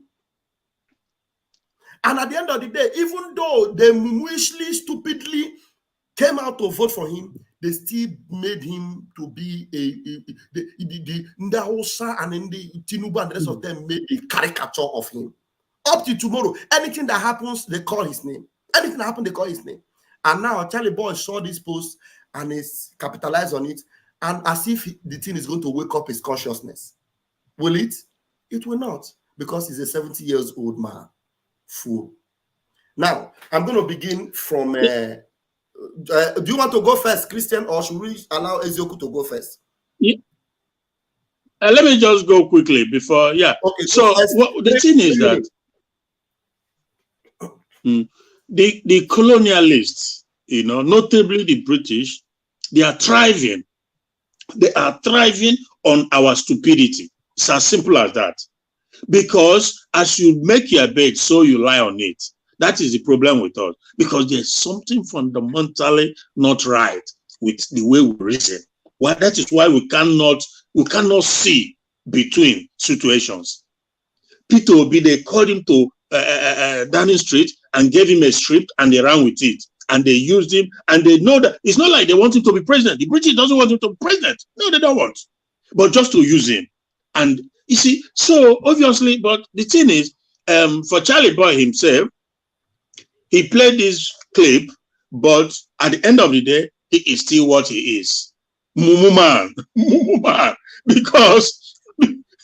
Because there's no solution. The only solution is to disintegrate, is to destroy that evil creation called Nigeria that was not supposed to have existed in the first place. If you remember, I've been saying this for that Nigeria was never supposed to exist in the first. It's a wicked creation. Mean-spirited creation. That's what Nigeria is. Then there's no way you can move forward except you destroy it completely, then do something normal, something right. So that is the few words I can say, my brother. God bless you. Thank you so much. Thank you so much. That was a fantastic submission. Ezioku, grab the mic from here and give us your own submission. I don't know if Ezioku is still there. Am I the one that muted that mic? No, I don't think I'm the one that muted the mic. Ezioku, are you still there? Okay, Ezioku is not available. Chooks Ede, let's try you again for the last time. Chooks Ede, are you there? Chooks Ede probably must have slept off because I've called him 1,001 times. He's not available. Now, thank you, fellow Biafrans, and thank you, lovers of freedom. Thank you so much for joining us tonight. Ogochukwu says, it's not that they don't know all that. They know, but because of corruption. Look at P2B. Tomorrow he will enter church. Hypocrite to the highest order. Hypocrite. Hypocrite to the highest order. Okay, Ezioku is trying to see if his mic will work. Ezioku, are you able to speak? Ezioku, can you unmute yourself? No, it's not. Christian, okay. Christian, just conclude your point. Hello, can you hear me? Well, Ezioku was struggling with his mic. I think he's gotten it. All right, come in, Ezioku. This network is bad. Come in now. We can hear you. Ezioku, you can speak up. We can hear you. Okay. Now, wow, the network has come. Seriously. Go ahead, Wow. Dr. Okay, yeah. You see, like we keep on saying, you see, this time around, we cannot agree. We cannot agree to anybody. Forget all this nonsense they are doing now. It was then we told them they were just following these unfaithful men. One Nigerianist unfaithful fellows. We don't want to follow them. Let them go their way. Let them do whatever they want to do. If they want to do their protest, let them go ahead and do their protest. Shebi, when we used to do protest, they were laughing at us. Let them go and do protest. It is their turn to come and do protest. Maybe if they will spare their life, then no wahala. We are on our own. They should be on their own, because why they are doing whatever they are doing now? Because it is now down on them. We will not be partaking on such, because when we were talking it, saying it the way it is, they never understand that this thing that is happening to us will soon reach them. Yes. They never knew it will soon reach them. Now it has started happening. It has started happening. So now we are not crying alone. We are not crying alone. They are crying with us. Even Ami is crying now. Popo is crying. Police is crying. Even civil defense is even crying. If you watch very well, you will even see that even man or war is even crying and shouting. They will continue crying. We are not only the one that will continue crying. Let them feel the heat and understand that this thing, which we have seen it for a very long time. Our Mazi Onyendu Mazi Nandekano, the prophet of our own time, has seen it coming, and he has come out to shout, and they were calling him all sorts of names. It will reach them. Let us move and leave these people. Let them do whatever they like to do. We are going home. Thank you, my brother. Thank you. Thank you. That was a fantastic submission. And then suddenly we got a new panelist when we were about to share the grace. Mazi Donatus, why did they do me like this now? I don't want to make I sleep. Sorry, I'm sorry, sir. Sorry, sir. Van, my pastor. I just came in now. I've been on the way since. So I'm grateful. Whenever I see your face, I always want to greet you and come in. So I appreciate what you're doing. Just to tell you that what you're doing is very gladdening my heart. So what I want to say here is this. They are just starting crying. When Egypt hold down the Israelites, it wasn't a jollof rice for them. That is just a plague on Nigeria. This is just a plague. I'm always telling them in the church, Nigeria is just starting to cry, because the plague will come to Nigeria in their own form. Because God has a different way to put on his plague on any country that holds his people down. Especially when you touch God's anointed. Mazi Nandekano is the prophet of our time, and God sent, anointed by God. Anointed by God, you don't need anybody to tell you. Look at all the series of his prophecies. You see how everything is materializing one after the other. And you still have the audacity to hold this man under incommunicado. And you think that things will go well for you. Any country and any hand that have anybody that have had the need will face the same consequences. Look about the story of Britain. Are they not crying too? Britain are still crying. They're crying. Look at the other day, I was hearing them shouting that our economy is destabilizing, all this and all that. I tell them that's just the beginning. Our prophet said it. You talk about Middle Belt. Are they not joined in the massacre of Biafrans? Are they not facing the same consequences? As our leader, our prophet, the Mazi Nandekano, say that anybody that have in hand in clean of Biafra shall face all their consequences. And that's what they are reaping. So they are facing it, reaping their fruit of their labor gradually. Nigeria is just starting. That is how it will continue until when God will bring them in the Red Sea, and all their soldiers, their pharaohs, the Biafra will swallow them up. This will not stop now. until Biafra goes out of Nigeria. Otherwise, they are going to see more things. That's what I want to tell you. And I appreciate God for what he's doing. And I appreciate him for using our able leader, Simon Ekpa, as a standby to finish the job. Our lead, God knows everything. That's why he keep our leader, Mazi Simon Ekpa, by the side. And could not allow him to associate himself with all these Judases Iscariot around Mazi Nandekan. He separated him for a purpose. That's just what I want to say. I don't want to say much because there's much in my mouth, but I just want to congratulate all of you and all the people in the house. Okay, so all right, so this anyway, is it. Before you go on, I will still give you time because my eye just flashed enter Twitter and I saw one video I shared. Let me play it.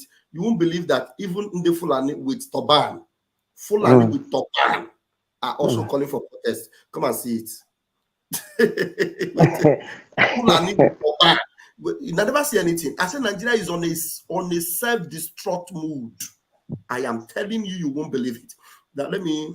Okay, have you seen it? Okay, hope it's going to play. Let me see if I can play it. Wait, hold on 1 minute. With Toban, whether not Fulani or Aboki, but with Toban calling for. Ladies and gentlemen, I just woke up to the sack of Senator Ali. Is he playing? Yes, sir. Yes, sir. Okay, listen to him, the demo. Ladies and gentlemen, I just woke up to the sack of Senator Ali Ndume as the chief whip of the Senate, and also he has been sacked from the All Progressive Congress. This is what I want to tell the APC and the federal government.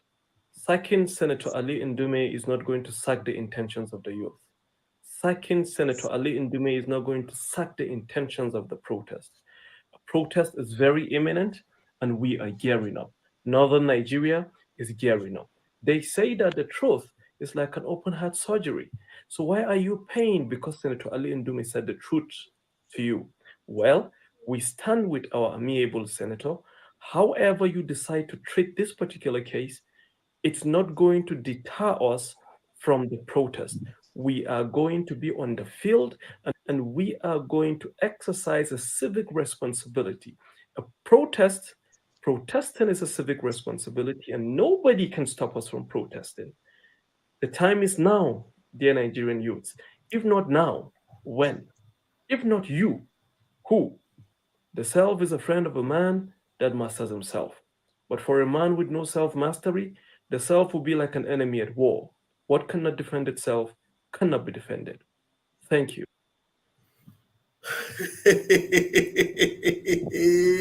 Yeah. There is fire on the mountain. Run, run, run. There is fire on the mountain. Run, run, run. There is fire on the mountain.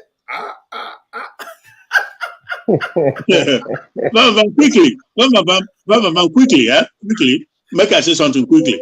You see, everybody and every nation that had hand in the kidnap of Nnamdi Kanu, the wrath of God is befalling them before our eyes. It's happening. If I tell you, it's just I don't have enough time. But if I tell you, I'm in this country.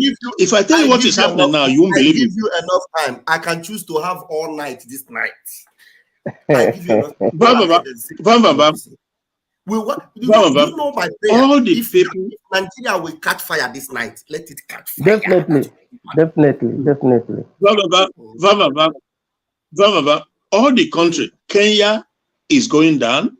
This UK when I did, you know what happened? Because I said they masterminded it. I know that. I don't need a suicide. I know they masterminded it. Because I followed from the beginning. I know how they did that. Now, but what is happening? The guy, the vice to Trump, the guy he just picked about a day ago as his vice, he said that Britain is the first Islamic country with nuclear weapon. Okay. First Islamic country. Britain, that is UK, is the first Islamic. The vice JD Vance. His name is JD Vance. JD Vance. The vice. You don't know yet. You don't hear. No, Britain is already. They have already declared Britain an Islamic nation. That is what he said. Because you know why he said it? You know why? Because they've seen how much Islam has taken over the country. A supposedly Christian nation is gone. And then now, can you remember that? That was one of the prayer he prayed. You remember? This thing I'm telling you was yesterday. Vambamba, yesterday. Wow. And look at Kenya. And look at the zoo. The zoo, I told you that the zoo is finished. And before even December, do you remember that some Biafrans may have forgotten? Do you know that immediately Mazi Nnamdi Kanu was kidnapped and renditioned to Nigeria? The first people that the then Prime Minister had a meeting with, he was meeting with Uhuru Kenyatta. Then immediately the impostor, Buhari, came. And these two leaders with the British Prime Minister were meeting at the same time. It was on the news. It was in the media. I don't know what was happening that time in the world. They met. It was as if it was accidental, but it was not an accidental meeting. It was all the orchestrated plan to kidnap Mazi Nnamdi Kanu, and they succeeded, and they felt that we have done it. Biafra is silenced. And then when they thought Biafra was silenced, they now met. Uhuru Kenyatta came, and after then, I think Uhuru Kenyatta also had another meeting with Buhari, whether in Lagos or Abuja or something, and then they met again. During that period, that was when all these things was what now gave power and anointing to our Prime Minister. And you now see what is happening today. And we are holding them in their school room, and we will never let go. Continue to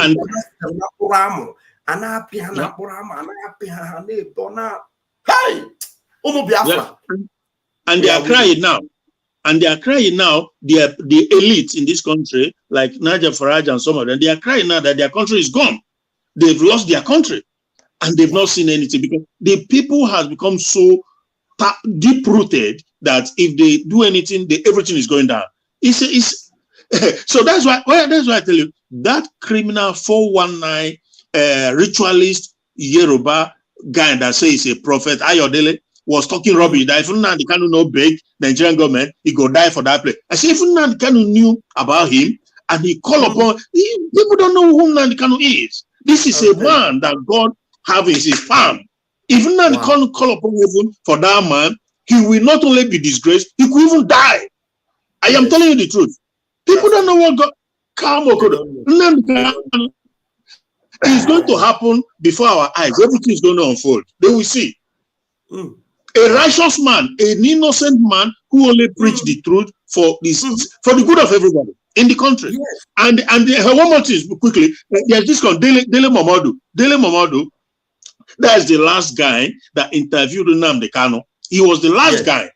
But during that time, they were all coordinating all these things. That Dele Momodu. Now, he's describing Nnamdi Kanu as his brother, his best of friend, whatever. And he's also a Biafran to an extent because I know the region he comes. But guess what? Since the kidnap of Nnamdi Kanu, he has never spoken up about it. And what happened is during the 23 election, he contested in the last election. But he later joined Atiku. And you know what pains me? Because it's good. These things are good documentation because everybody will have to reap what they sow. He came out during the election to say that because he was working with Atiku now, that there's a conspiracy against the Fulanis in Nigeria. And I was like, really? The Fulani, just about 5% of they dominate the country, they rule everywhere, they have it, and so if there's conspiracy against them, how about conspiracy against Biafra or Ndibo, who has never, so these things, their word is going to judge them as the time is coming. Thank you, my brother. God bless. Thank you so much. Thank you so much. You know, even me, personally, I am overwhelmed with this program, honestly. I am overwhelmed with this program. Honestly, Donatus, you have something to say? Yes, sir. I'm still waiting. So, what I'm saying, in completion, I just want to small something I'll talk before I leave. I went to Kano, and I was interviewed. They threw a question to me that they are planning protests, and they really hope that Igbos will join the protest. My response to them was, yes, Igbos will join you to protest. For what? I now told them that the man that draw the rain must be them. Anybody, all the people that draw the rain should wait, allow the rain to beat them well. And those ones that draw the rain and rain is beating them, they are the one to go for protest, not we. That nothing concerns, except all those obedient. Because I know that they will foolishly join them. All those obedient that are not for the progress of Biafra, they will join them. But they will bear the cane. They will be the one to bear the blunt of it. I know that. All these obedient. I was asked them questions. When Nnamdi Kanu was extradited, extraordinary rendition, who went for protest? Who among you went for protest? Because injustice to one should be injustice for all. But you people, we are supporting the injustice of Nigeria. I told them that that's just the beginning. You people never see anything. That is God that is working and punishing you for your evils. Because Bible said that righteousness is not a nation, but sin is a reproach to every nation. You should stand. There's no way Nigeria will stand because Nigeria already was built on the wrong foundation. And they are not even ready to correct the foundation. They want to continue with evil, lies, and everything. That's why you don't have even your armies, everything about you is fake. It's just a camouflage. You are not standing on the truth. For that, you people should go for protest, not we. But we are under God's administration, under Mazi Nnamdi and Simon Ekpa administration, which is God's. Then we don't have to cry. When you will be crying, we will be shouting, praise God, because God will never allow us to beg. But you people that are, occupying the high office will be suffering. But we, that you neglected, as Israel we are going to enjoy the good of the land because nobody can intimidate us because our care is under God's control. So that's what I told them. And here I'm just telling you this. All the people that are talking about protests, I see when they were interviewing one Igbo guy from Lagos, he was saying that Igbo should participate. I said, well, I didn't blame because you are one of the obedient. When Obi want to come out for election, all of you tax all the people in the Lagos that everybody must go and register, buy his PVC, register for PVC. If you did not go, we'll lock your shop up. That's penalty. But when Nankan was extradited, none of you did such a thing, knowing fully well that this man is fighting for you. All the people that have in hand, that supported what Nigerian government did against our leader, all of them are going to pay. Remember, daughter Korea and Abaria, they didn't go free. Oh, they're Israelites, but they didn't go free. They suffered, they perished on the way. All of them, whether you're from Biafra land and you're supporting this injustice, you are going to face that's the music of the or the music of the law, the gods. You are going to dance the dance of the music that is said before you are going to dance it. You can't go free, no matter whoever you are. All those are our politicians that are going to face their own consequences in no long time. They are going to face it. This is just what I want to say. Continue praying and let us continue doing what we're supposed to do. And I'm seeing God is answering my prayer and responding. Today I was saying, God, I appreciate what you have done for me because you have answered my prayer. From the day that I had Mazi Nnamdi was renditioned, I have a sleepless night. I kneel down outside, I cried, I call upon God. I say, it's now that I will know whether you're God. And if anything happened to Mazi Nnamdi Kanu, I will know that you are supporting the Egypt. You will beg Egypt and plead for forgiveness because it shows that you hate Egypt more than love Nigeria. Nigeria is worse than Egypt because Egypt shielded your people and for some time. But Nigeria had from onset had been massacring your people, marginalizing us, and in fact, make us a third-class citizens. They don't even third-class citizens, they didn't regard us. So it's time for you to deal with them. And God is answering our prayer and paving a way for us for total freedom because I'm seeing the green alert. So may God help all of you and may God help us to regain our freedom in no soonest time. And Mazi Nnamdi Kanu as well. And God will bless all of you. This is just what I want to say in a nutshell. So may God bless all of you in Jesus' name. He said, thank you so very much, and I appreciate every one of you. Now, to round it up, I just want to show you guys where the inspiration from today actually came from, and I want to read some of the excerpts from the general's page. Now I saw this today, and he wrote, Biafra Liberation Ross himself wrote, for those who don't have Bible, I've made it easier. This is Genesis 30. No, I think let me start from where he started, where then I will read up. I'll read and come up. Yeah, it started from here. He said the only people in the zoo charged for terrorism are Igbos. Why? The zoo are too fast to charge Igbo man with terrorism. No Yoruba man or Hausa.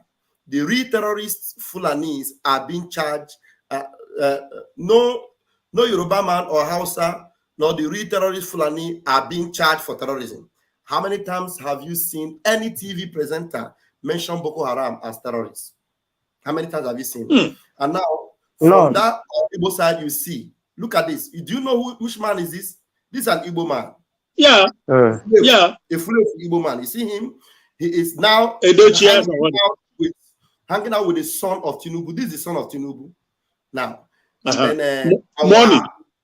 Yeah, you can see that. What will become? It's all about money. Yes. Then our general keeps rating. Read the book of Genesis 30, verse 9 to 11. You will understand. You see what is going to haunt them very soon.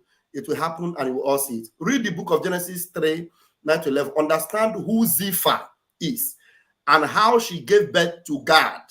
No pastor will reveal this to you. No pastor will reveal this to you. You see these idiots hanging out with this. All of them will run very, very soon. For sure. Why do some Igbos love slavery? I will explain. Go and read the Bible about who the mother of God is. Her background, her name is Zipha. It's an assignment. Then you will understand why so many Igbos, at least 50%, came from the bloodline of Zipha, while others, 50%, came from Jacob. So this is actually what gave birth to today's broadcast, while we have spent so long time tonight. For those who don't have Bible, I have made it easier. This is Genesis 30, verse 9 to 11. You can now know the real reason why 50% Igbos love slavery. Those who came from the father's bloodline, they fight to abolish slavery. But those who come from Zipha bloodline see us as a threat. It says, that's what our beloved general wrote. And this is where the gospel came from tonight. And do you know why? The gospel is true. We are the true sons of our Father. And 100%. 100%. Those are actually, standing on the gap and fighting this. No matter how many we are, we are winning, and we must win. Amen. This is in trouble today because of what they kidnap Mazi Nnamdi Kanu. Now the thing is choking them, and it all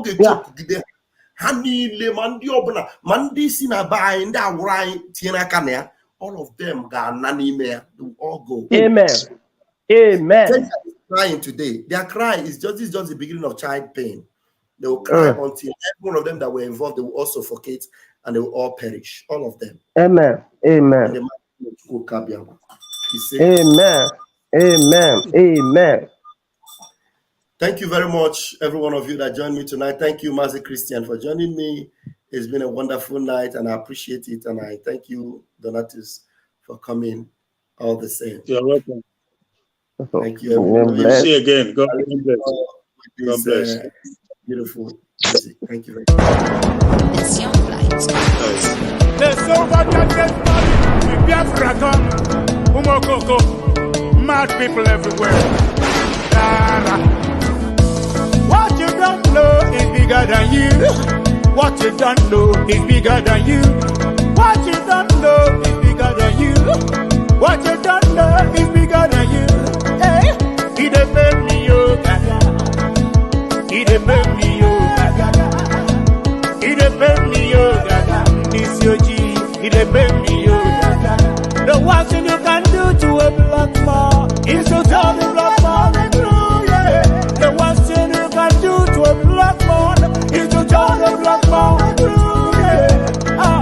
He depend me, yo, gaga. Mama, he depend me, yo, gaga. This your G, he depend Sabotu asi they pay me yo for you. Obi dati, obi them fools everywhere. Obi dati, obi them fools everywhere. Obi dati, obi them fools everywhere. When we talk about our freedom, when I go the first. When we talk about our freedom, we go the first. When we talk about our freedom, we go the first. Yeah, he dey pay me yo gaga. Mama, he dey pay me yo gaga. In this yo G, he dey pay me yo gaga. Sabotu asi dey pay me yo gaga.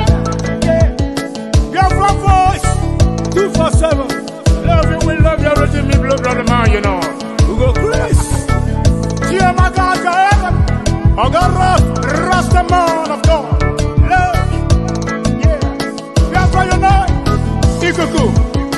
Bad guy, you know. What the master. Love you.